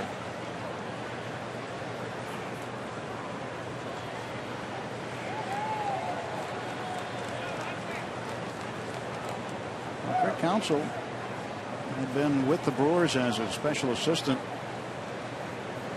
around the organization, and then Brewers decided to make a change, put him in the dugout as the manager. All 4-pitch walk to Polanco. Now runners at the corners and 1 out. Yeah, they were too anxious to throw Polanco anything to hit there, were they? Not really.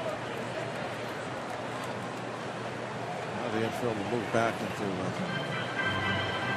double play area. Josh Harrison coming up. Harrison 1 for 2. Sometimes they can backfire and try and set up that double play. If you don't get it, now you get trouble on your hands in the middle of the lineup coming up.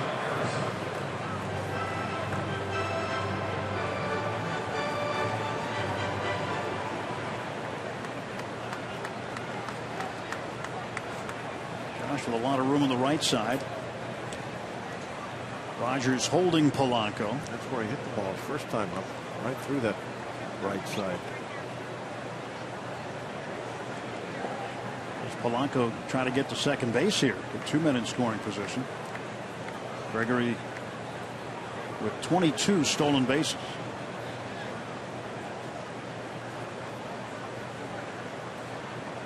And there goes Polanco.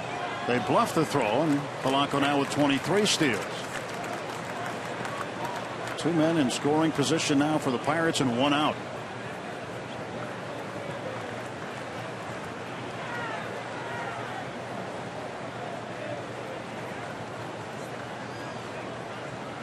Jordy hung close to the bag at third base on that bluff throw by Lucroy. So here's the 1-0 now to Harrison.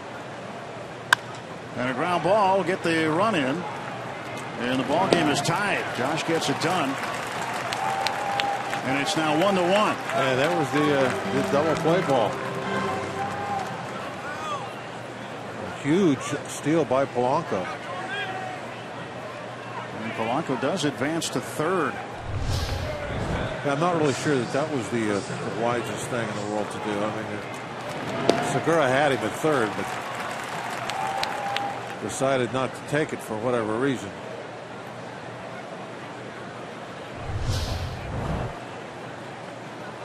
Polanco fortunate to be at third.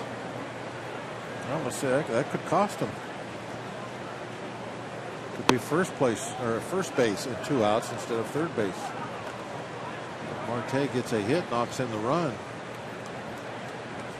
Segura will be kicking himself for not going to third.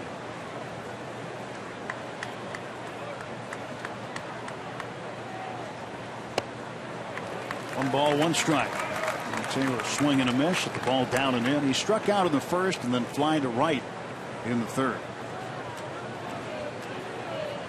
Ball was caught by Braun a step or 2 and foul ground down the right field line. 1-1 to Starling Marte. And a ground ball to the right side. 1 run comes in on 1 hit, 1 runner left. A tie ball game halfway through the 5th.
Time now for our Data Strong fan photo of the game, brought to you by T-Mobile.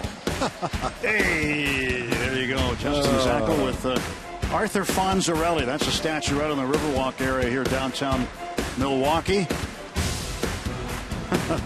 The Fonz, he's not too far from the hotel. Just a couple blocks.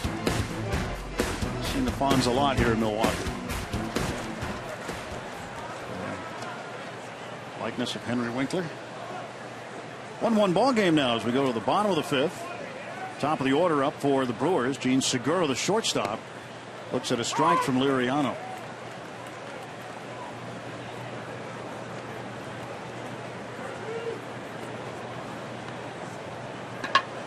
Oh, 1 pitch round. That's outside. Pirates have not had many happy days here in Milwaukee recently. No, they haven't.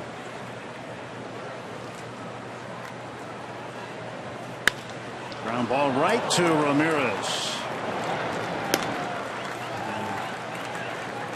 There's one out. Good play by Ramos. I remember when we only had like 2 or 3 TV channels and Happy Days was the show on in prime time.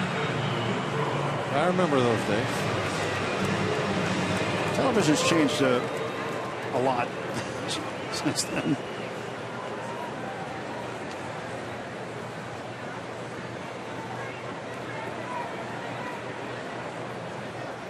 Jonathan Lucroy. For our younger viewers, ask your parents. They certainly watched it. Ground ball up the middle, and Lucroy has a career-long 11-game hitting streak.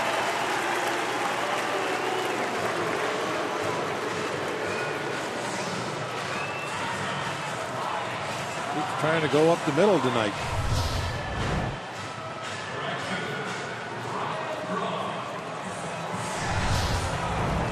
Lucroy back through the middle. He's now 1 for 2.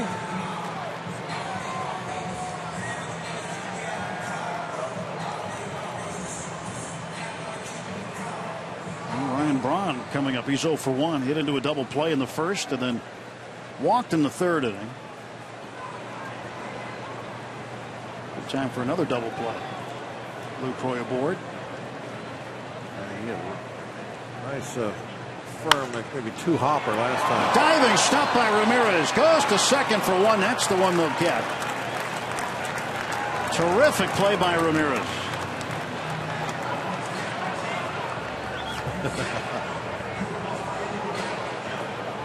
His ex-teammates kind of giving it to him a little.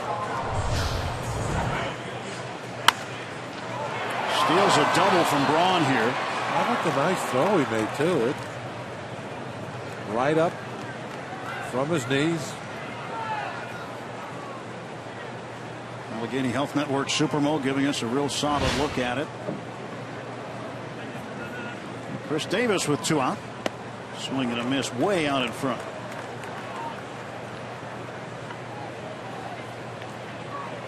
You mentioned earlier that he's got some gas left in the tank, and there's no question he does. He was asked by some of the Milwaukee writers first day in for this series, are you really going to hang him up? He said absolutely. I'm going home. I know Robbie had the chance recently to ask him about what he's going to do in retirement, and he said everything I haven't been able to do for the last 21 years.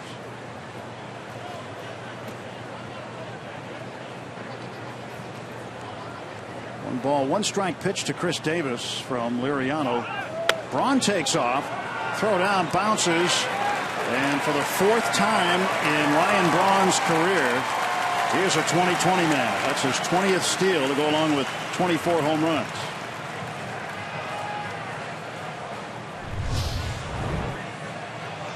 He did it in 2009, 2011, 2012, and now again here in 2015.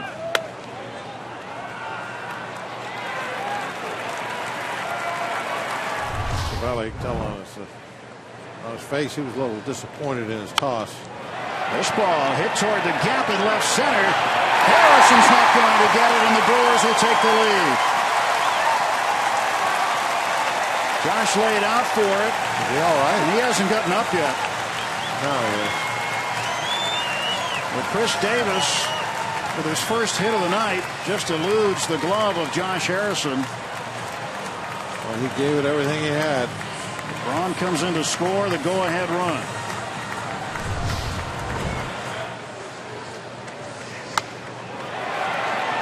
That one in the strike zone for Davis to hit.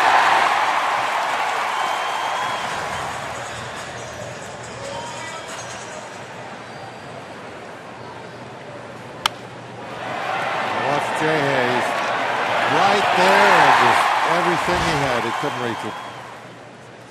Jason Rogers takes a strike. He's walked twice. Another look at Jay Hay laying out.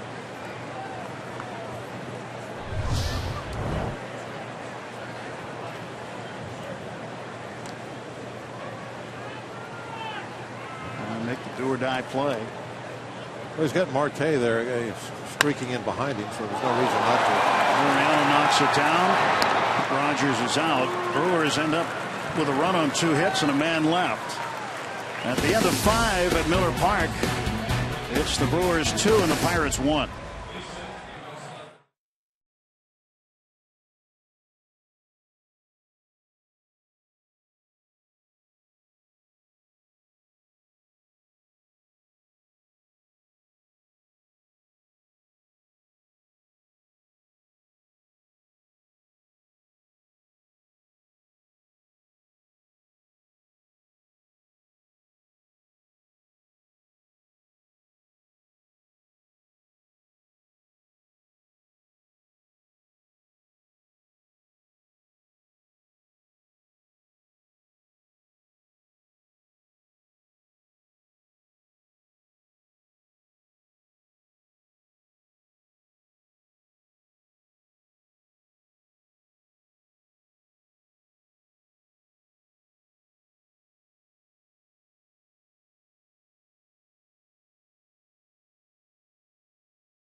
Pirates Baseball on Root Sports is brought to you by Allegheny Health Network. Health for all. By Kenny Ross. Just ask a neighbor. And by Levin's, the official furniture and mattress supplier of the Pittsburgh Pirates. For the best quality, service, and value, shop Levin's. Let's go Bucks! Brewers up 2-1. 2 runs on 5 hits for Milwaukee. 1 run, 3 hits for the Pirates. Top of the 6th inning. And Ramos Ramirez will lead off against Taylor Youngman.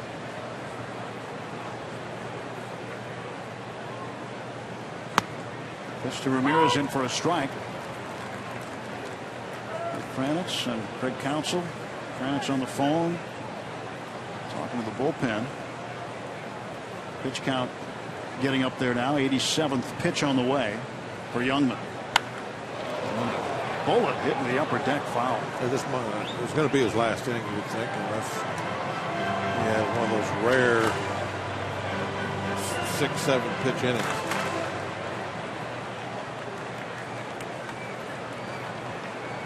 For 2 tonight. Ramirez has homered in 3 of his last 4 games. He's homered in each of the first 2 of this series. And a ground ball that might have gone up the middle if Youngman hadn't stopped it. Youngman shook his pitching hand. Yeah, I think when he went to pick up the ball. Yeah, I think he stopped it with his hand. He didn't exactly fire it over there. The Brewers trainer is going to be summoned to come out and take a look at Taylor Youngman.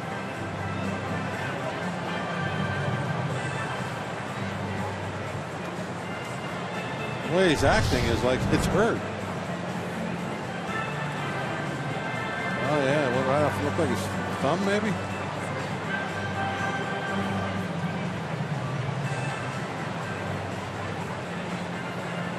He got his fingers, yeah.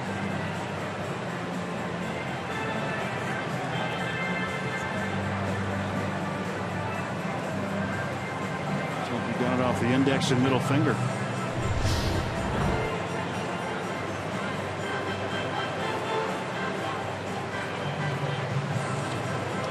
Does that hurt?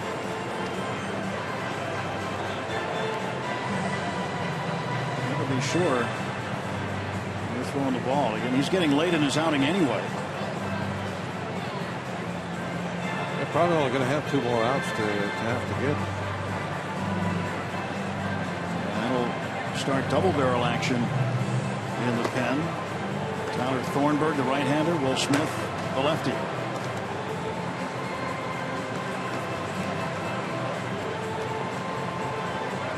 Trying to throw here.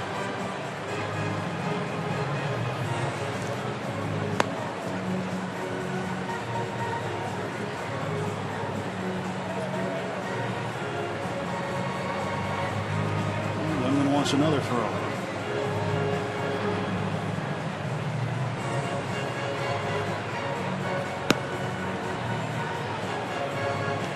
Appears to be okay. He'll stay in.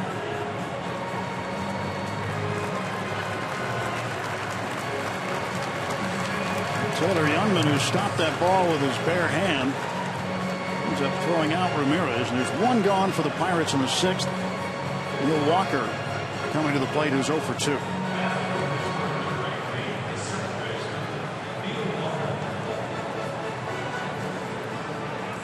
Still, no matter how long you pitch, it's still hard to get rid of that natural reaction, I guess, either to make a play or even sometimes to protect yourself. Yeah, if it's a sharply hit ground ball, it's just absolutely a reaction. You're not thinking about it. Just throw that hand up there. Strike 1 to Walker. If you'd like to get to the point where you don't do that anymore.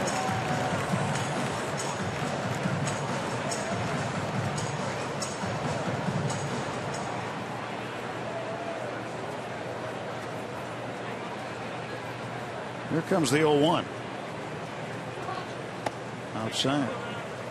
I think the Nationals are glad to be out of St. Louis, Bob, because they're playing at home tonight against Atlanta, and they have put 12 runs on the Braves. They're in the top of the 6th inning there. Are they glad to be out of St. Louis or glad to be playing Atlanta? I think probably both. Atlanta has. They've been getting beat up lately. I mean, by everybody. It's like they're wearing cement shoes and have just been thrown in the lake.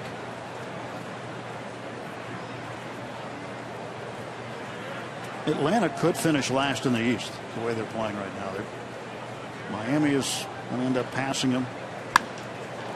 Walker hits one up in the air to left center. Domingo Santana calling for it. He'll make the catch for the 2nd out.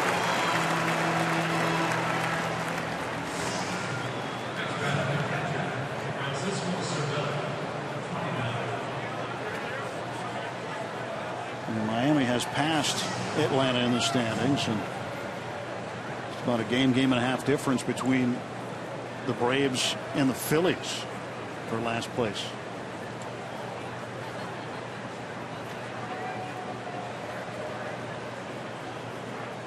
The Mets trying to run away with the East. The Washington Nationals trying to hang in. Nobody real close to anybody in the National League right now. Not now. Pirates 6 back of the Cardinals with 6 games to play against them head to head. Cervelli in the air to right center. Braun wants it. He flies up. Pirates go in order. 3rd time tonight. Youngman has retired the side in order. 2-1 Brewer lead.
presented by the authority of the Pittsburgh Pirates and may not be reproduced or retransmitted in any form.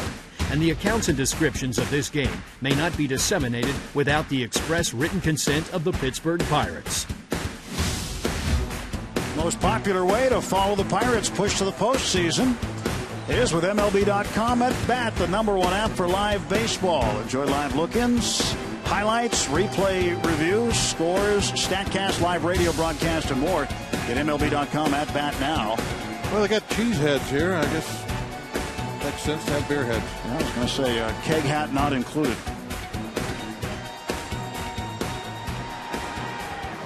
Hats on tap. 2-1 Milwaukee, home half of the 6th. Pirates haven't had a lot of offense this series. Man, a good hitter's ballpark. Something you think you're going to have when you come here. And 3 home runs in game 1, but all solo shots. The pitching staff a little challenge this year. Domingo Santana takes ball 1. A little odd to see Santana for the first time wearing number 16, one for last bunch of years. It belonged to Ramos Ramirez.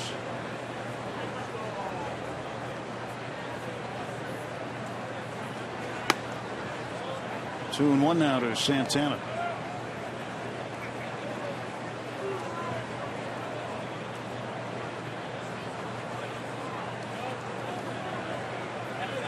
.194 his average as Santana swings and misses. He came up with a double in the 4th that set up a run after Rogers had walked to lead off the inning. Ended up getting Rogers to third base, and he would score on Perez sacrifice fly. Full count to Domingo Santana.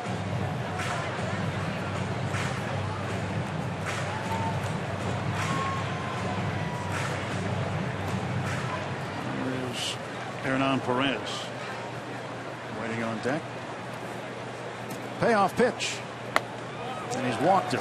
5th walk tonight issued by Liriano. And the 2nd time he's had a leadoff walk. Yeah, that's been a club tonight. A little too wild. Well, sometimes he's effectively wild and he's getting those chases. And I really thought that would be the case tonight with some of these hitters, but one of the pitchers has just been too far out of the strike zone and not really wild down, but wild away, wild up and away. It was season high 6 walks in a game. That was against the Diamondbacks in Arizona, April 6th.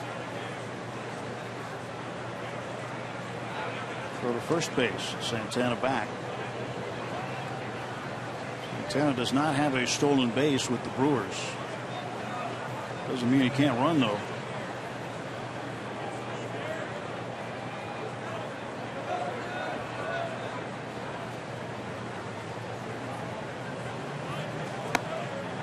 High and away. And it's 2-0, and Cervelli needs to have a chat.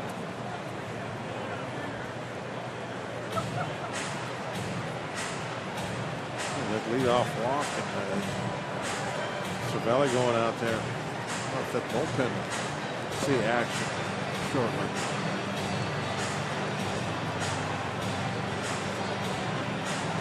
Pirates pitching coach Ray Searage hasn't had to make a run out there yet.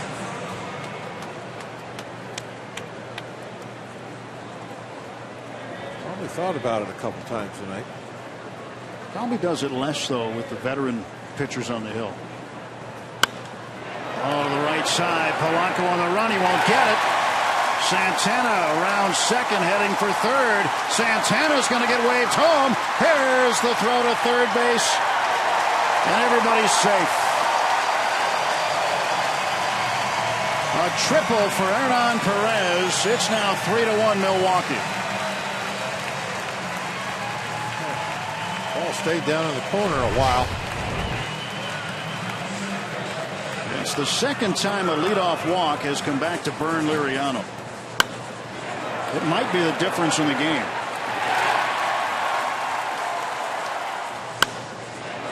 2 runs off of leadoff walks, and you're down now 3-1.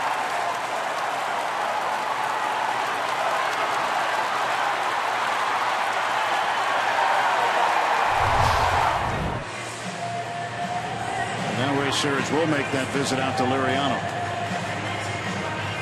Second triple for Perez.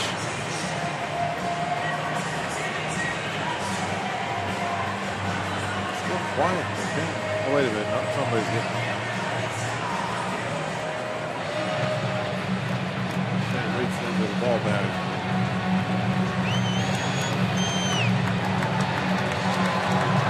Antonio Bastardo now starting to throw.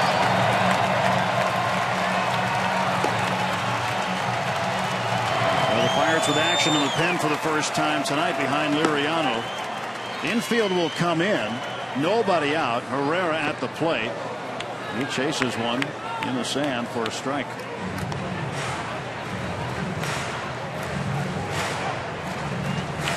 Herrera is not good from this side. This is where you need to get that strikeout. Very much a weaker hitter from this side of the plate. You've got to strike him out here. 179 the average from the right side coming into tonight. There's strike 2. Especially now way out in front 0-2. Don't let him get a ball put in play.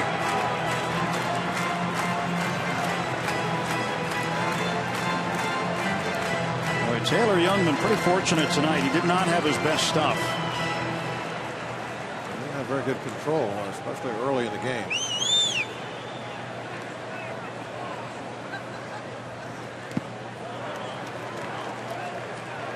They're laid off that one.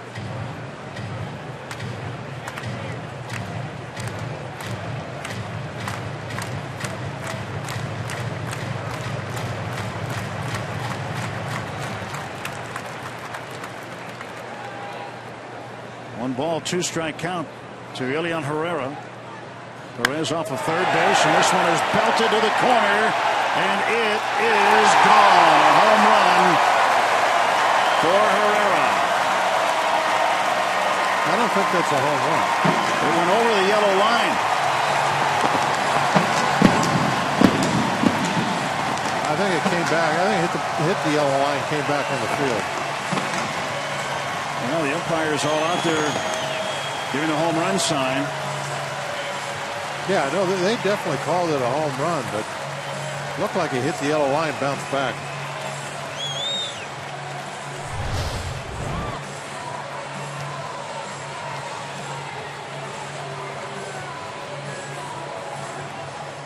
So you cannot tell. Does it hit the green wall and then the yellow line? It didn't hit the green wall. It came right back. Yeah, that's not a home run. And anybody looking at that can't tell if it hits the green wall or not on the bounce in the first action you see. That's coming back. That's going to be a double.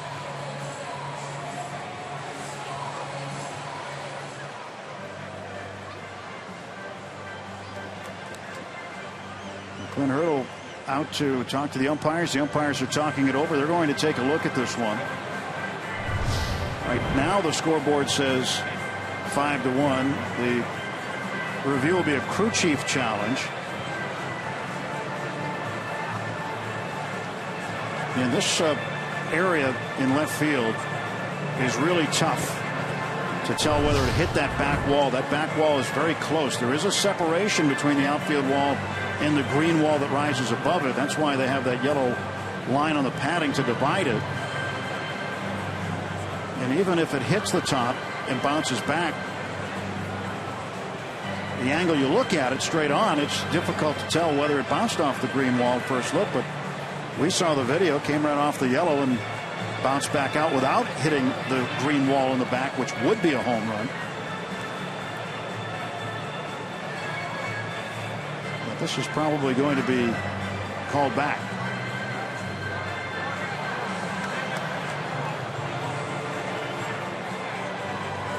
One thing that has happened with this is Bastardo is having plenty of time now to get loose. I kind of think they'll make a move here regardless of anything. Liriano's in a spot with a very weak hitter up there to try and strike him out way ahead in the count, and Ball ends up going off the yellow line in left field. Yeah, they're showing it on the big screen in center field here. You don't have much of a reaction from the fans. That's probably one indicator. If it was a home run, they'd be a lot more boisterous.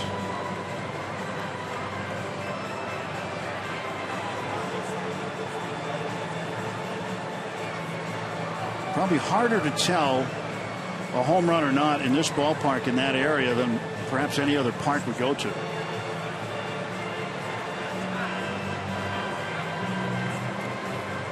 Replay Operations Center in New York taking their time reviewing this one.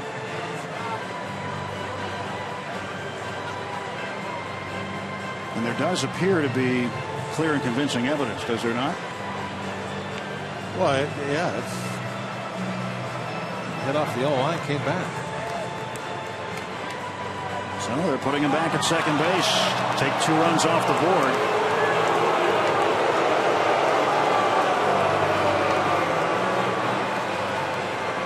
And the crew chief review works in favor of the Pirates.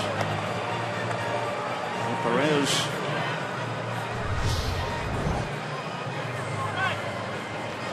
Well, actually, Perez will score on this. So it'll be a 4-1 lead. Perez was at third base.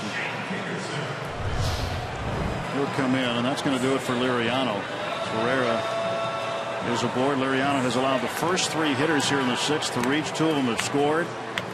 And before this one gets any further away, Clinton will make a pitching change and bring in Antonio Bastardo. 4-1 Brewers in the bottom of the 6th.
Milwaukee, bottom of the 6th inning.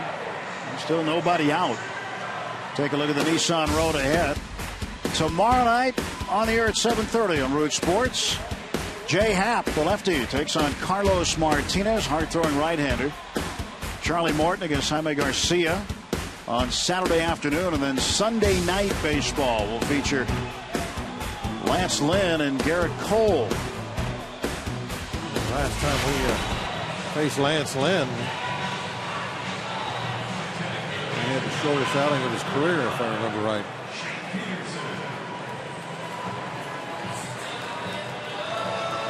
And Lynn has had a sprained ankle. I thought they were pushing him off to the Cubs series, to be honest. You may see John Lackey start that Sunday game. They have pushed Michael Walker off to the Cubs series, giving him a little bit of a break. Here's Shane Peterson pinch hitting. Swing and a miss for Peterson. He's hitting for Youngman.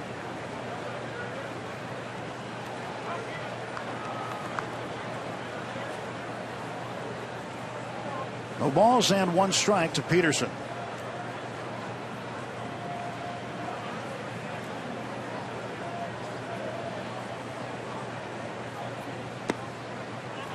One and one.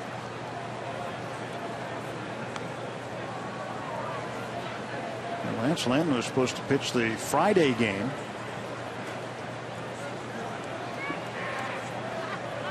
But the Cardinals moving him back. Give him some extra days to recover from the mild ankle sprain that he suffered. Peterson will take a strike this time. And it's 1-2.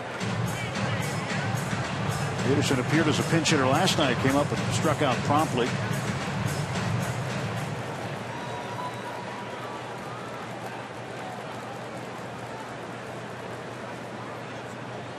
And the 1-2 now.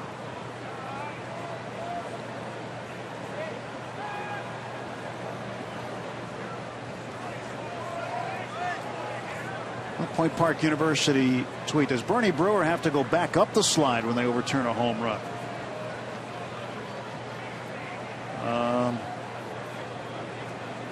Probably not. Let's see what happens. He comes down this way. Fireworks go off. Now it's overturned. And then now we'll send him back up. Go back up. Go back up. That's how he gets back up there. Amazing rare footage we just showed you. I liked it better when he went to the beer mug. That was at County Stadium. He'd slide into a beer mug.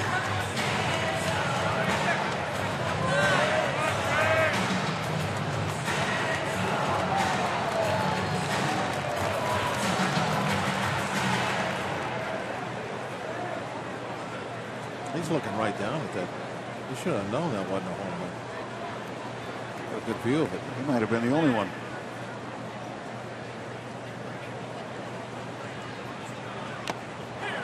And down on strikes goes Peterson on the foul tip. 1 out. The starter right out of the pen gets a strikeout.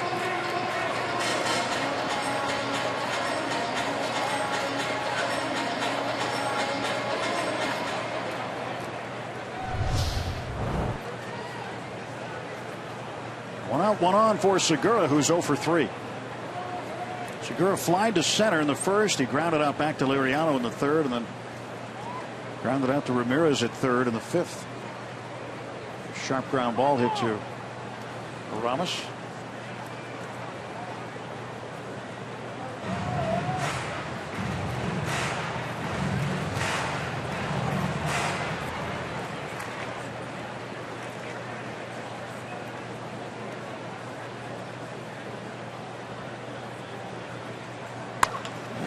Through the hole. That's a base hit.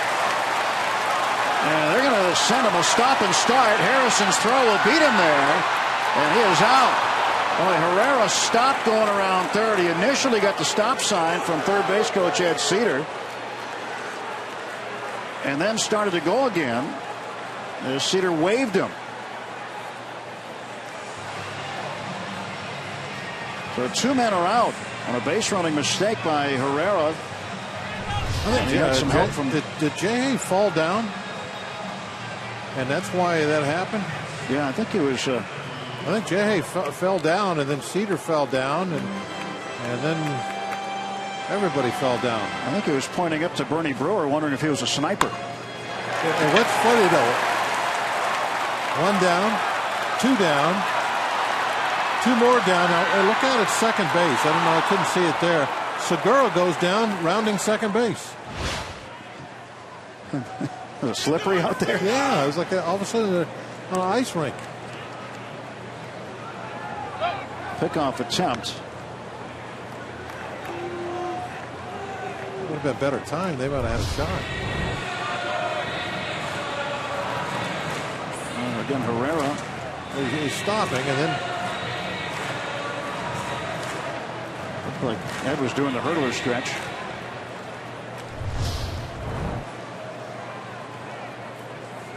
Not as easy for the coaches to get up as it is for the players. Lucroy will take a strike. It's 0-1. So single for Segura. He goes to second on the throw, and watch what happens here. Yes, well, all that falling down is happening, and then there goes Segura down. Totally away from the play.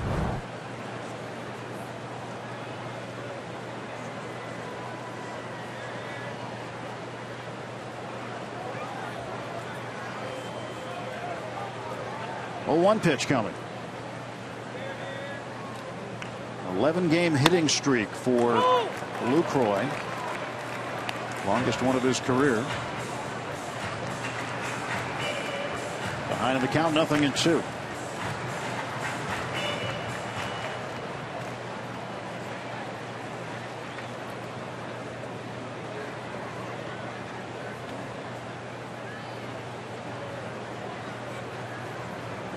Oh-2 pitch. Runner takes off for third. Swing and a miss, strike 3. Lucroy down on strikes. And the 2 runs come in for the Brewers in the inning. Going to the 7th. Pirates down 4-1.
Brewers 4, Pirates 1. Top of the 7th at Miller Park. It's not too late to bring your group out to PNC Park this season. Book a group of 15 or more and receive special discounts. Plus, ask how you can receive one-of-a-kind experiences like access to the field. Find out more by going to pirates.com/groups or call 1-800-BUY-BUCKS. Bucks games, funner in bunches. Bring your friends out. 2 more homestands to go. Pirates hoping to exact some revenge against these Brewers when they return home from this trip with a 4-game series against Milwaukee. Left-hander Will Smith takes over for Taylor Youngman. Hey, look at all that striking out. He's done 72 Ks in just 51 innings. On the batting average is 215. Get some kettle corn out there, Bob. Yeah, everybody loves that Happy Jack's kettle corn. I like the original caramel. This is the best. Should get some for the ride to the airport. What do you think? All right, I'll run up and do that. Be right back. Michael Morse will pinch hit for the Pirates to lead off against Smith. Takes ball 1. Waiting to see Morse hit here at Miller Park. He's 5 for 20 pinch hitting this season, but at Miller Park over his career, he has really big numbers. Hitting .432 here, 19 for 44 with 6 home runs. Looks at a strike.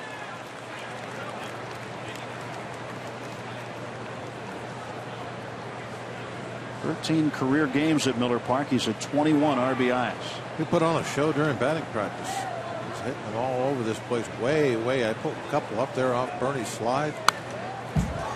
Now it's 1-2 to Morse. That's a poke hitting him up there where that slide is. He hit a couple of that.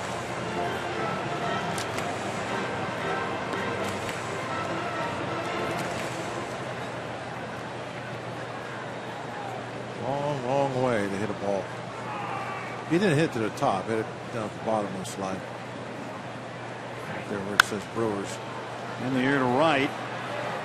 Braun a long run. That's a fair ball. And it gets past Braun. Morse around second. And he'll be held at third. But Morris continues his good hitting at this ballpark. Braun must have thought that was a foul ball. He did not chase after it until he looked in and saw the umpire pointing into fair territory.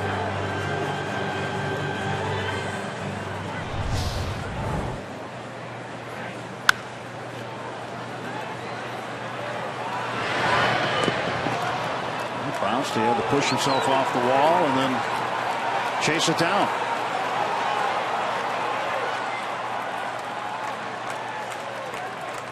First triple for Morse in over a year.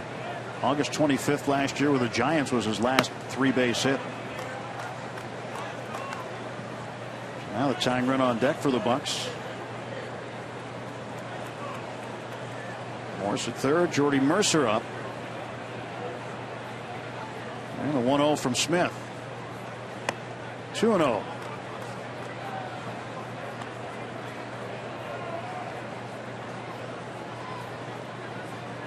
One for one tonight. He walked back in the second inning, then had a double and scored the lone Pirate run in the fifth. It's driven in by a Josh Harrison ground ball out.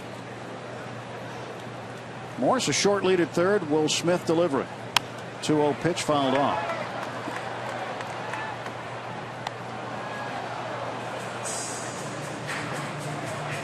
So Morse now is 20 for 45 in this ballpark. A little bit of a fortunate one there. A little pop fly that landed no man's land. This is a must run to get in right now. Infield back. They're willing to trade and out for a run, and you need to make that trade. This is another angle on the play. It's fair. Oh yeah, right next to the white line. Braun had a surprised look on his face. Yeah, you would have thought he would have chased after it, and then if it was foul, then okay, no big deal. But then it did the opposite.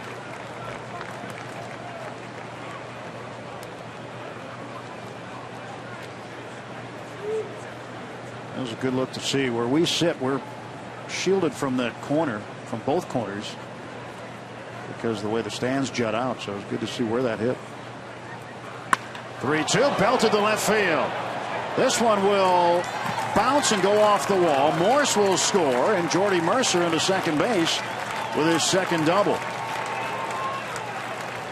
4-2. Well, yeah, I like the fact that he didn't just knock that run home with a ground ball to short, something like that. Because now you keep this rally moving along with the double. It's just like getting a leadoff double.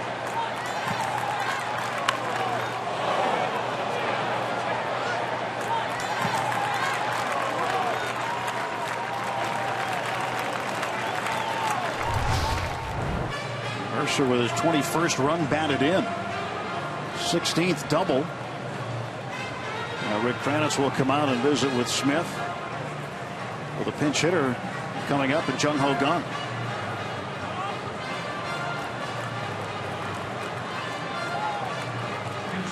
Great opportunity to squeeze at least one more run out of this inning. Get the Brewer lead to just 4-3. Jung Ho not starting tonight, getting a bit of a rest today.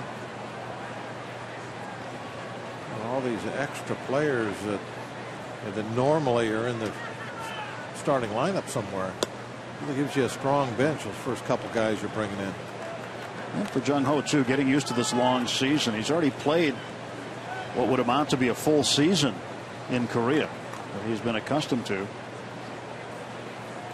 He still has a lot of baseball left this year. 2-0 to Jung Ho. Tuesday night, game one, doubled and homered. Now the Pirates with both Radames Lees and Joakim Soria throwing.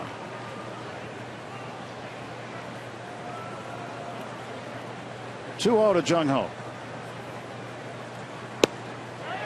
Oh, a strike. He said he went on the swing? Yeah. Really? That's what he said.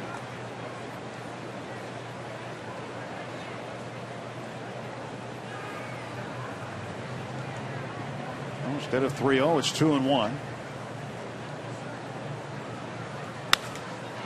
Fouled off, and the count is even at 2-2. A fastball at 94.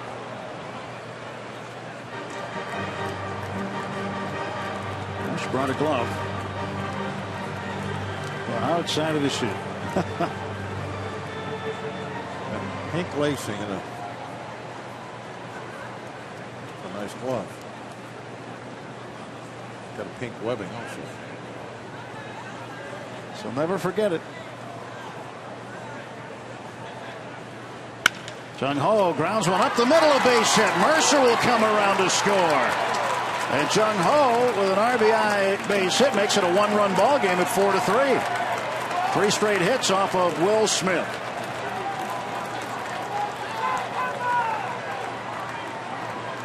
So he's not used to this.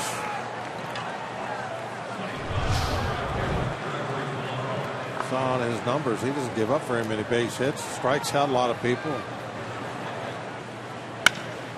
Treated rudely here.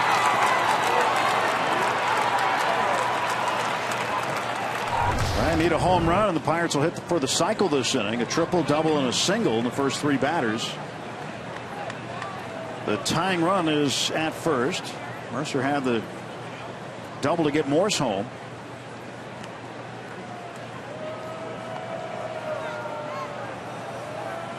Gregory is 0 for 2 with a walk and a stolen base tonight. Flied out deep to left in the first, then lined out sharply to left in the second. Look to bunt. Perez, the third baseman, already playing him in on the grass. Nobody out. Gregory looking down at third base coach Rick Sofield for a sign. So the Pirates with a big opportunity now in the top of the 7th inning. 2 runs in. Tying run aboard. Still nobody out.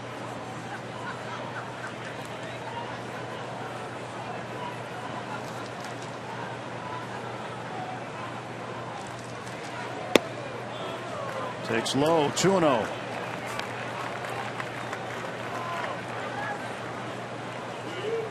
Smith in the first half, a 1.87 ERA. Look at it in the second half. 3.63.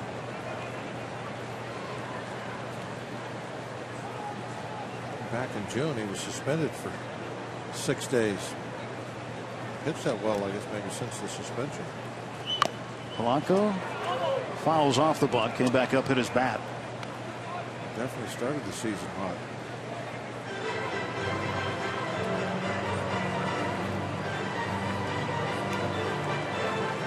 Tyler Thornburg back up for the Brewers. He had a foreign substance on his forearm. Took a 6-day suspension. It was not overturned by any judge or anything. No? He served it. They didn't take it to court. They did get it reduced. I guess originally it was 8 days. They cut it down to 6. There was no gate, no forearm gate or anything? No, that kind of stuff so happens a little more often in baseball. 2-1. And it's bunted foul. Now it's 2-2. Well, I'm sure after his suspension he was a little deflated. But his ERA has been inflated. Yeah, the ERA went up a little bit, didn't it? Not much. It's still having a fine year.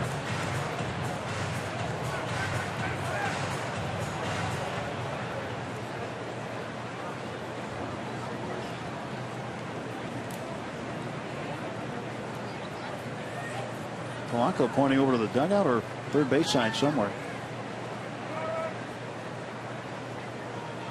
Nobody out. Jung Ho is at first. 4-3 Brewers. And a 2-2 pitch to Gregory Polanco. And he looks at a curveball for strike 3. Locked him up.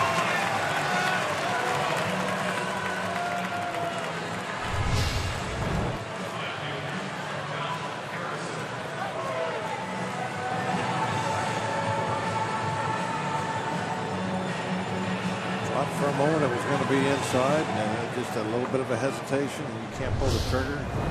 The only thing you can hope is it keeps moving and maybe ends up low.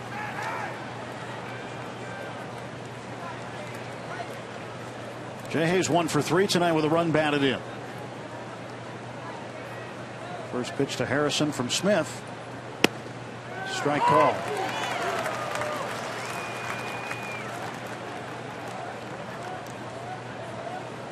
Triple by Morse, a double by Mercer, a single by Gunn. 2 runs in for the Pirates here in the 7th inning. Polanco just struck out. Jay Hay with an 0-1 count.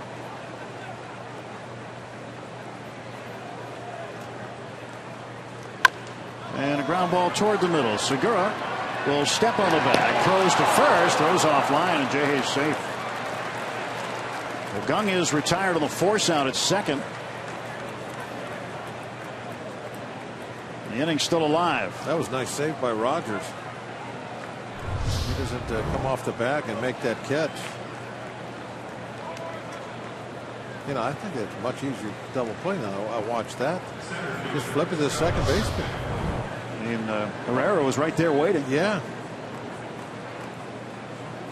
It was not a good decision by Segura to try and take. He was too far from the bag. Took him too long to get there. Nice play by Rogers.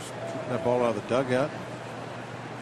For the time being, keeping Jay Hay out of scoring position. Throw to first. Jay Hay gets back. Well, time for Marte to get something done here tonight. .260 average against left-handers. 0 for 3 tonight. Step off throw.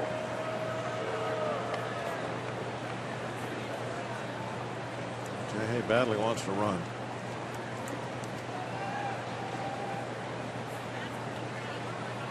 Stole a base in the first. Marte fouls it back. Well, Jay Hay was dancing out there trying to get Smith to either come over or balk. When he lifted his front leg, Jay Hay danced off a little more.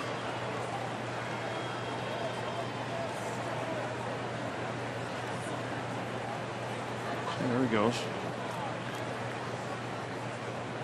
And he'll go to first. Jay Hay not really reading that easily.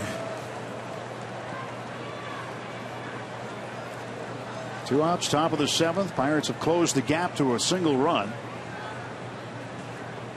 Jay Hay again jumping out to the big lead immediately.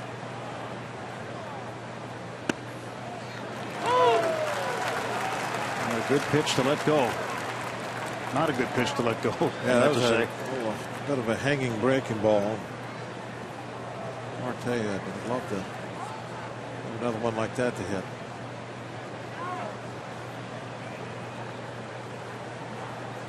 Throw to first. Jay Hay walks back. Well, he had the attention of the pitchers tonight. He had Taylor Youngman's attention in the first inning for quite a while. He's got Will Smith's attention now, but Smith has to pay attention to the hitter also.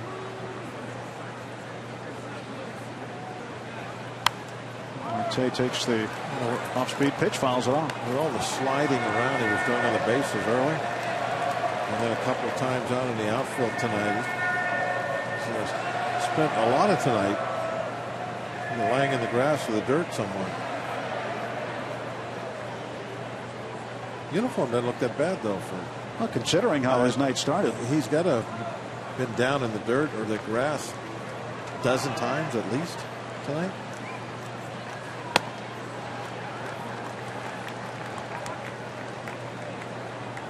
Like it was a dozen times in the first inning. I mean, even out in the field too.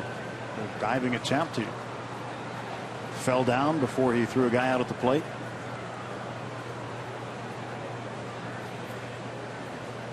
One-two to Marte.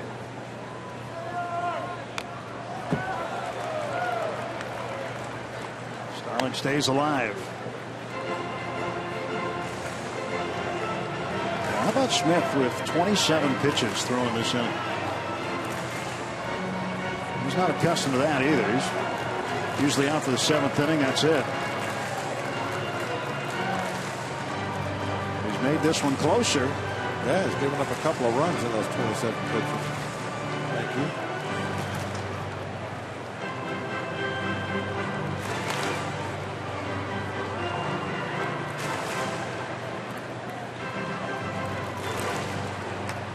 Marte hoping he can put the barrel on the baseball. Josh Harrison, the runner at first base, 2 outs. 1 ball, 2 strike count. Foul wide at third.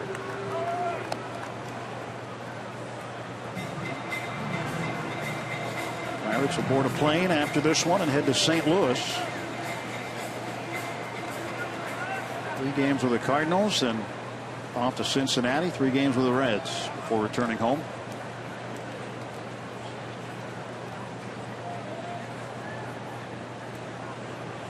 One-two again to Marte. That's going to wait. Step back throw to first base. Diving back is Harrison.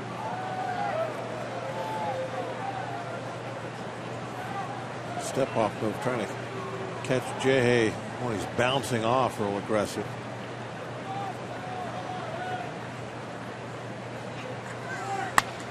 Down to first, foul. Slide step that time by Smith, delivering the ball quickly, and Marte getting the barrel on it, but just a little late.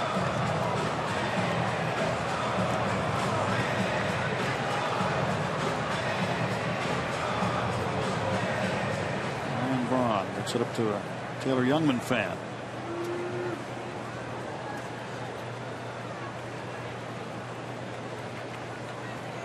Keeping a scorecard too. Good kid. Good to see the youngsters learning how to keep score.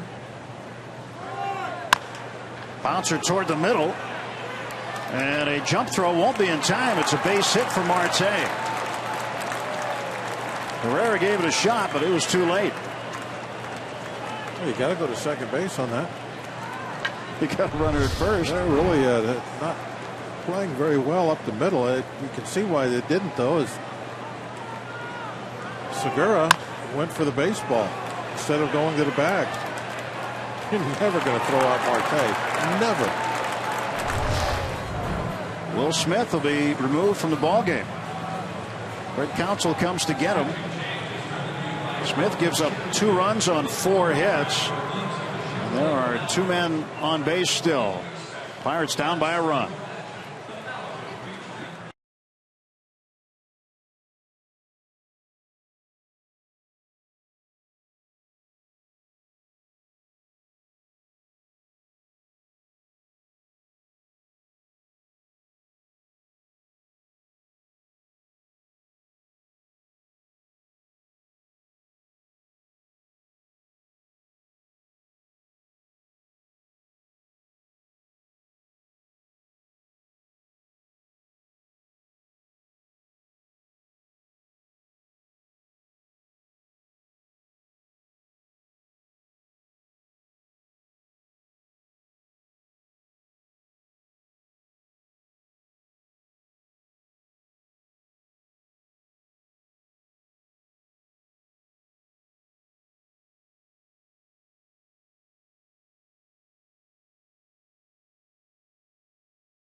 Thank you very much, Rob.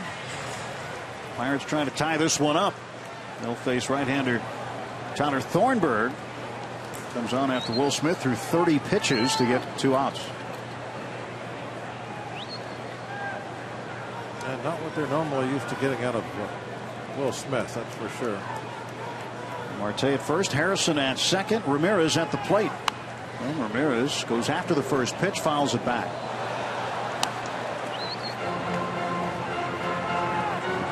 Ramos is 0 for 3 tonight. A real good chance here with the tying run in scoring position for Ramirez to get another run across. 67 RBIs for Ramos.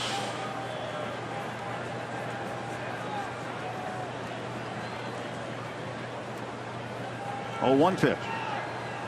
Up high, 1 ball, 1 strike. Ramirez has hit safely in 12 of his last 16 games.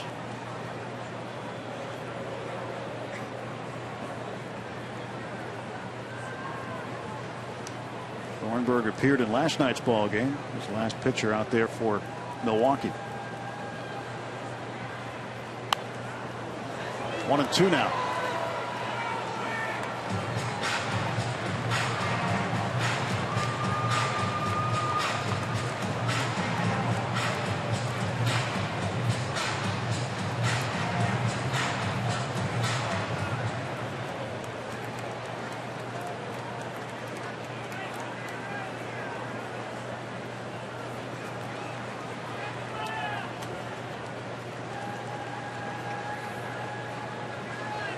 Here comes the pitch. Foul back again.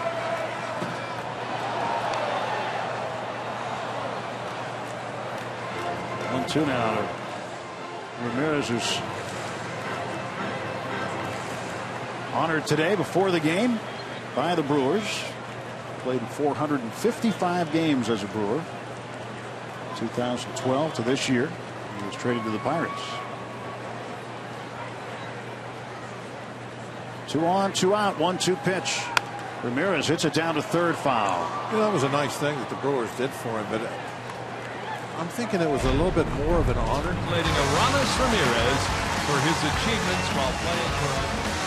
He was presented third base by Craig Counsell. That was the bag that was used in the last game he played at third with the Brewers. Gave him a nice plaque as well. That was a nice thing that the Brewers did, but I think in my mind it was almost more of an honor the other night when he hit that home run that we talked about earlier. Right, on Tuesday. And everybody in the stadium stood up and gave him a hand as he crossed home plate. Thornburg strikes him out on a high fastball. Tying run left at second base, but the Bucks get 2 on 4 hits. And it's a 1-run game at the stretch.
Just a reminder, as you enjoy a cold one, to look forward to Miller Time later in tonight's game, brought to you by Miller Lite. Here from Miller Park in the Brew City. Pirates down just a run now, bottom of the 7th inning on the UPMC scoreboard. And Rodimus Lees takes over for Antonio Bastardo. Bastardo won an inning, gave up a hit, struck out 2. I see Lee's numbers on the year. Boy, he was throwing hard the other night when he came into the game, wasn't he? He was up to 99. Yeah, he was bringing some gas.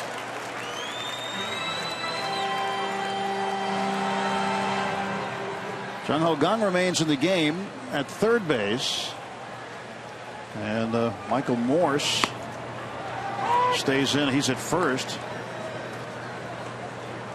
Morse with a triple and a run scored in the 7th inning in a pinch hitting role. Lees comes in Ramirez's spot in the order. 97-mile-an-hour fastball. Earlier in the season, when Lees was with the Pirates before being sent to AAA, he throwing 92, 93. Occasionally he'd reach back and get one up in the high 90s, but not very often. His last outing here, just about everything was up there, and he strikes out Ryan Braun on 3 pitches. Yeah, well, didn't have a chance. With his off-speed pitch, Braun looking fastball.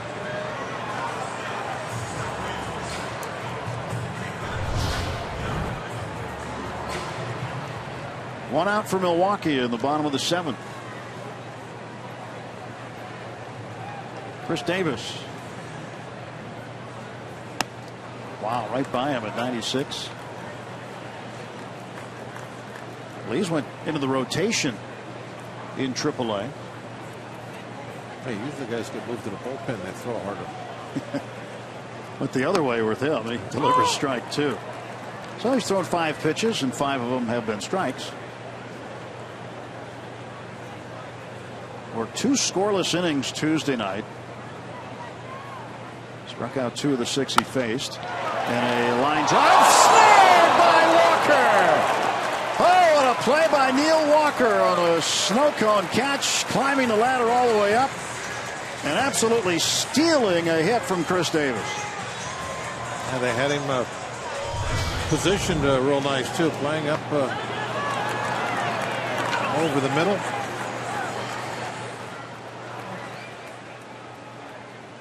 You can see him right there behind second base. Good timing on that jump. 2 outs quickly. First baseman Jason Rogers takes a strike. Boy, working ahead in the count, isn't he? That's good on Walker in this play. Davis thought that was a base hit off the bat.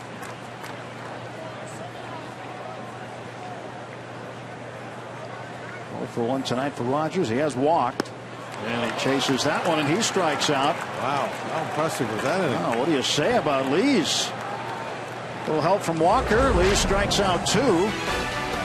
As the Buccos' second baseman goes high point for that one.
Off in the top of the 8th inning. 4-3 Brewers with the lead.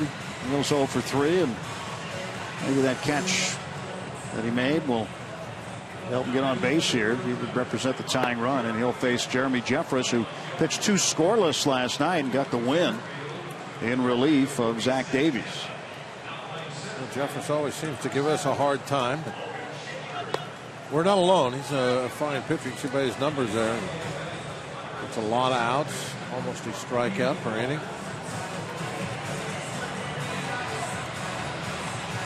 Hard thrower, got a good fastball. Domingo Santana moves over to left field. And Logan Schaefer is in center. Made that move last night as well, getting Chris Davis out of the game.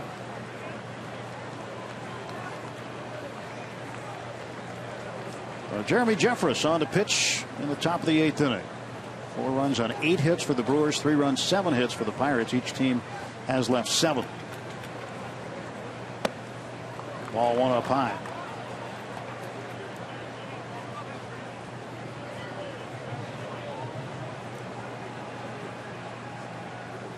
Pirates really hadn't had a chance to do a lot spectacularly defensively tonight.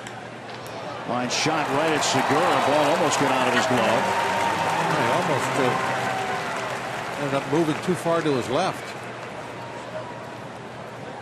Walker with a hard hit out. He goes to his left and had to reach way back to his right. If he would have just stood in that spot, it would have hit him in the chest. The ball had a little slice on it, moving away from him. Tighten up the laces on the webbing. Might have stretched things out just a little bit. Glove looks like it's seen a lot of innings too. Cervelli takes inside for ball 1. Now Walker hit it right on the nose, but at Segura. Neal now 0 for 4.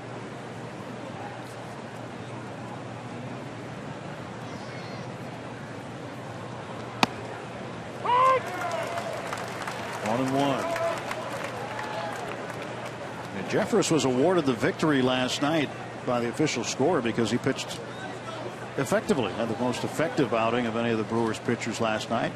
The starter, Zach Davies, didn't qualify for the win. He only went 4 1/3. So it was up to the official scorer's discretion, and 2 scoreless innings by Jeffress. He faced 6 hitters, got 5 ground ball outs, and a ground ball to the hole here. Long throw, and he got him. Well, Cervelli just couldn't beat it out. Terrific play by Segura. Well, Segura had a couple of maybe even that shaky plays with bad decisions last inning. He makes a super play here. How did he get that much on his throw right on the money? Beautiful job. He actually was able to get around that ball a little bit, kind of turned, had some momentum. He's out on the grass and comes back onto the dirt. Might have helped him a little bit with the throw. Nice play. 2 outs. Michael Morse up for the 2nd time tonight. Tripled and scored in the 7th. Ball 1 to Morse.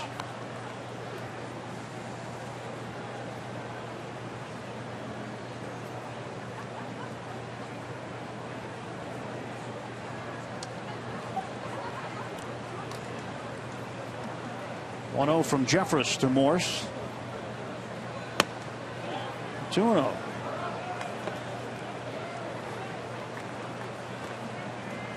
As far as you're going to hit this one? 500 feet. He can do it.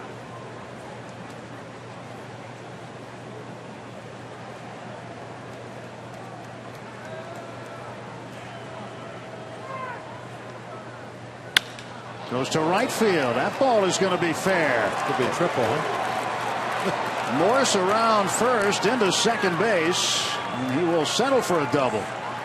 So he continues to rake here at Miller Park. Can he come off the bench and hit for a cycle? Well, we'd need to go a little longer tonight, but it's possible. Well, no, he's not going to get the shot. Floremon's going to run for him. Pedro Floremon to pinch run, but boy, he goes the other way again. Yeah, this time not just a little lucky pop fly. He drove that ball down to the corner.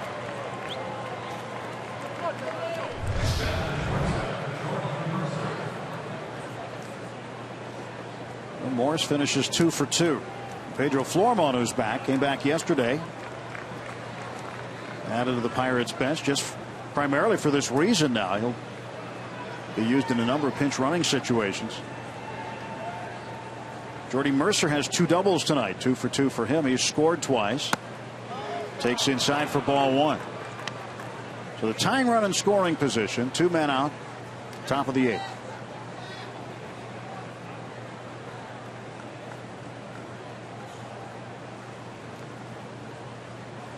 Jeffress gets his sign from Lucroy. Milwaukee right-hander set at the belt. 1-0. Inside, almost got him. Lucroy telling him to settle down.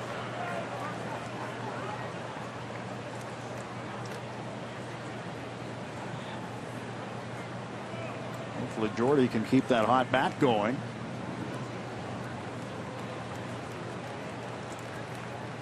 That's the guy he's trying to get home now, Pedro Floremon.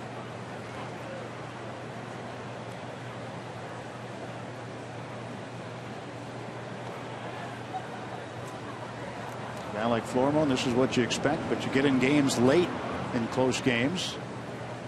In a pennant race, it can be a lot of fun for a guy in this role.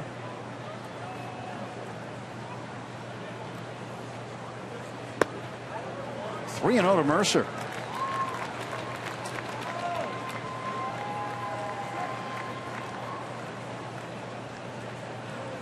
Jung Ho waits on deck. Jung Ho 1 for 1 tonight. 3 ball, no strike pitch to Mercer. Taken for a strike.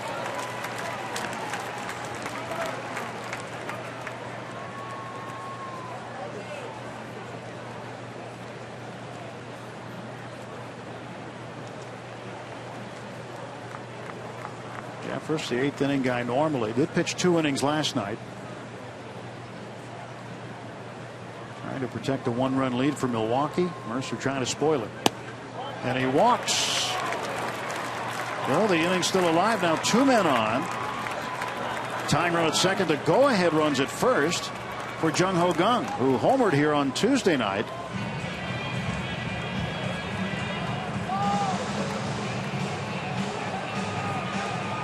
Yeah, we don't need the long one right yet.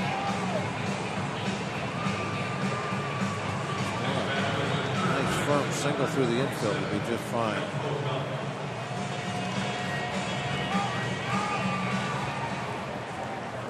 Kranitz a little nervous now. He moves around a bit in that Milwaukee dugout. Brewers pitching coach. 2 on and 2 out. Pirates now threatening in the top of the 8th inning. Pitch from Jeffress to Jung Ho Kang. And a ground ball toward third. And a force out at second. And that ends the Pirate threat. And to the bottom of the 8th inning. Still a 4-3 ball game.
Well, here at Miller Park with Bob Walk and Robbie Ince-Mikowski, I'm Tim Neverett. 4-3 Brewers with a lead, each team with 8 hits.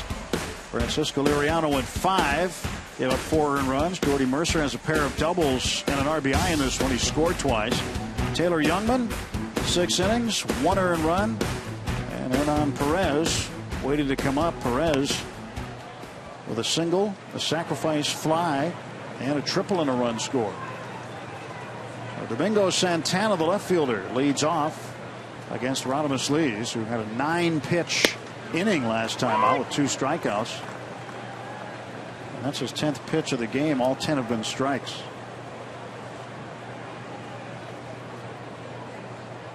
And the pitch in for a strike. Sean Rodriguez at first base takes over for Morse, who Flourmont ran for.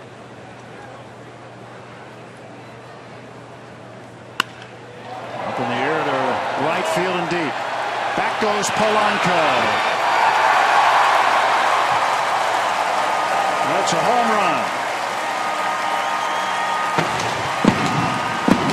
Domingo Santana with his 4th home run with Milwaukee. Yeah, he's the guy that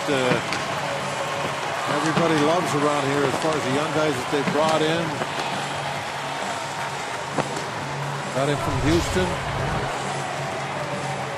We're looking for him to do a lot of this next year. Provide with that power, RBIs.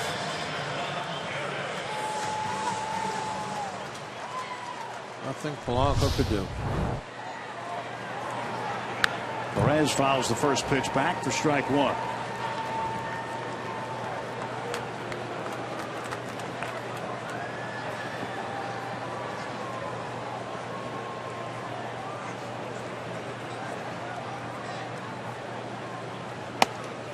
One ball, 1 strike. Santana, the opposite field home run. Many Pirates fans, first time they've seen him play during this series. But he is a name to get used to with the Brewers. And chances are he's going to be playing more left field than center as you look toward next year. Ground ball right side. That's a base hit. Perez with his 3rd hit.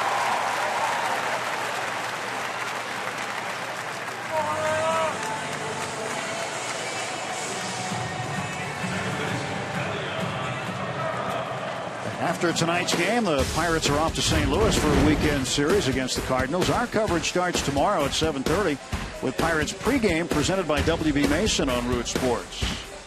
Left-hander Jay Happ faces right-hander Carlos Martinez from Busch Stadium. Ray Searage making a visit. What a perfect 7th inning for Lees, and then opens the 8th, giving up a home run and a base hit.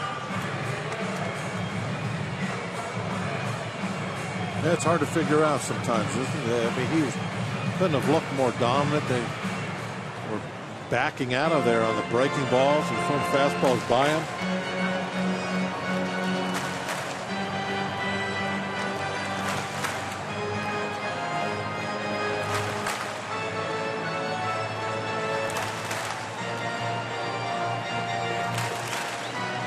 Perez at first base, nobody out.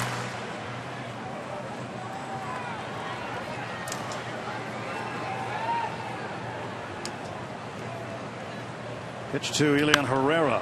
Fouls it back. This is the stronger side of the plate for Herrera, the switch hitter. 259 as a lefty. 179 as a right-handed hitter. Rob Scahill loosening up.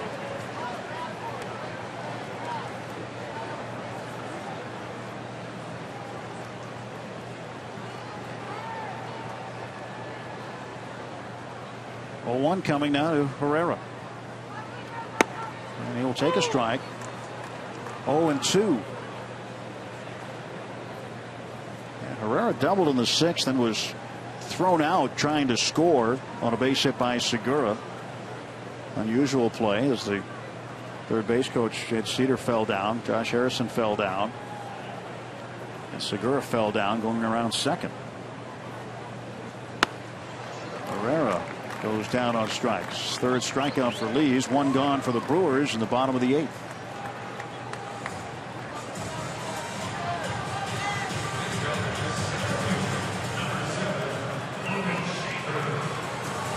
Francisco Rodriguez had a one-pitch save Tuesday night. Second time in his career he's had a one-pitch save. First time as a Brewer. Had one when he was with the Angels a few years back. That'd be kind of a neat deal, huh? Well, down for one pitch and shake everybody's hand. There was another guy in the big leagues this year had a one-pitch save. We had somebody earlier this year get a one-pitch win. True. The other guy with a one-pitch save this year is Mark Melancon.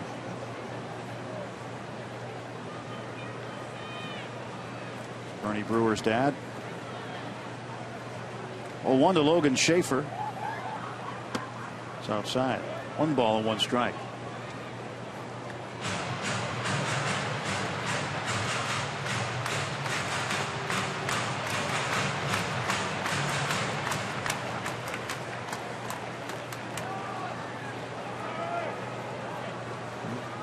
Bernie, happy to have the family here tonight.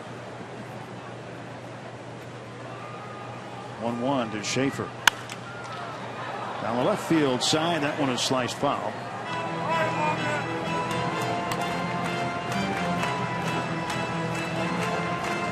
Bernie Brewer, he tweets also. He says, so I guess I should climb up my slide after I thought Elian's ball was a homer.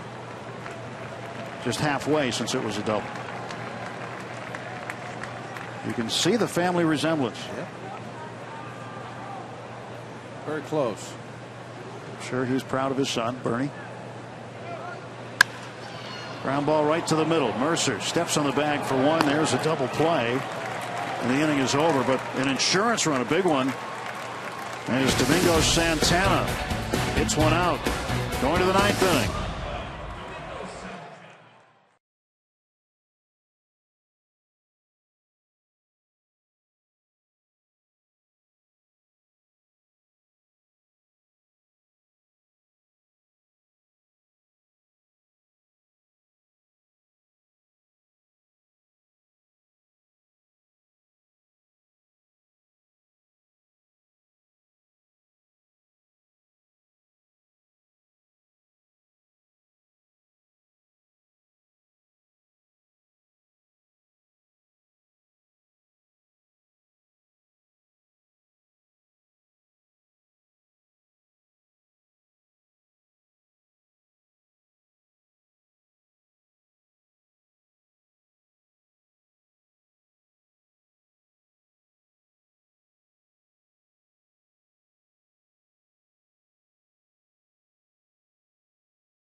Milwaukee.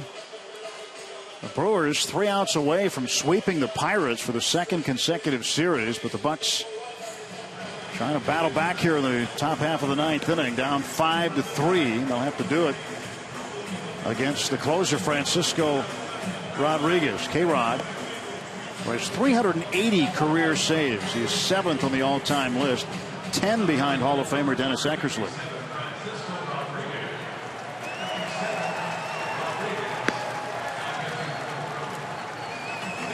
Second appearance in the series for Rodriguez. You mentioned a one-pitch save Tuesday night. There's K-Rod's numbers.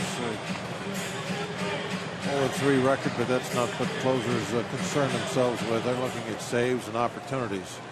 32 out of 33, not bad. The opponent batting average of 187 is outstanding also. Be nice to get the leadoff man aboard. Play the inning with the tying run at the plate. Rodriguez facing Polanco. Gregory's 0 for 3 with a walk. And a strike delivered. Clint didn't like it.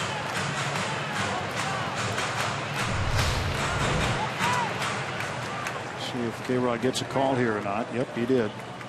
Definitely. Doug Eddings gave him one. The Pirates couldn't afford to give him one. Bouncer down to first base. One out.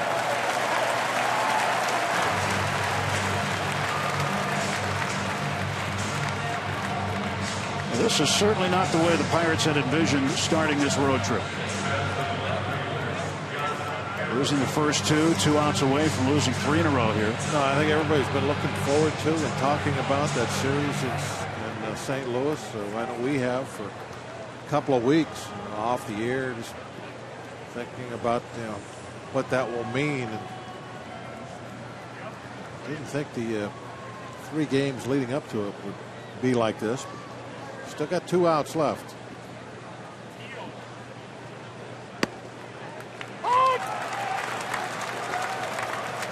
And he's getting a low strike.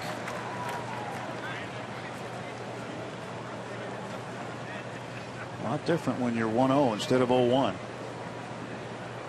That one was in the strike zone. It was higher than Polanco's. Now it's 0-2 to Jayheck.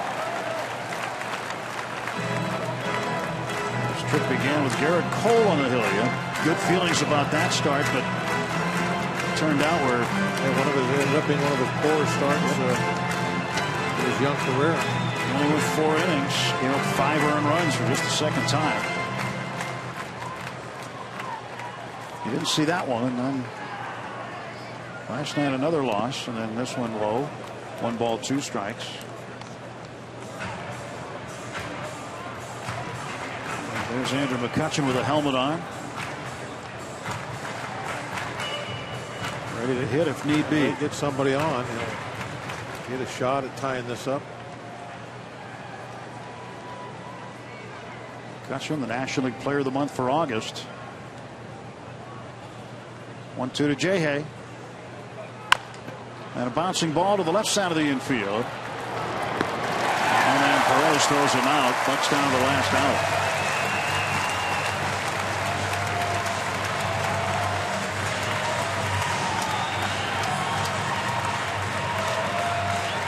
Betts will come out on deck, and if Marte gets on, he'll hit. Marte 1 for 4. He was the last hope for the Pirates tonight.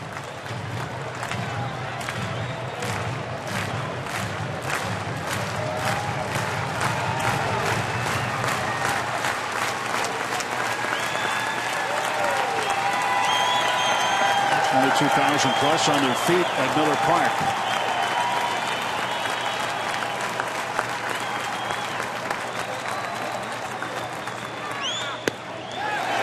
To Marte.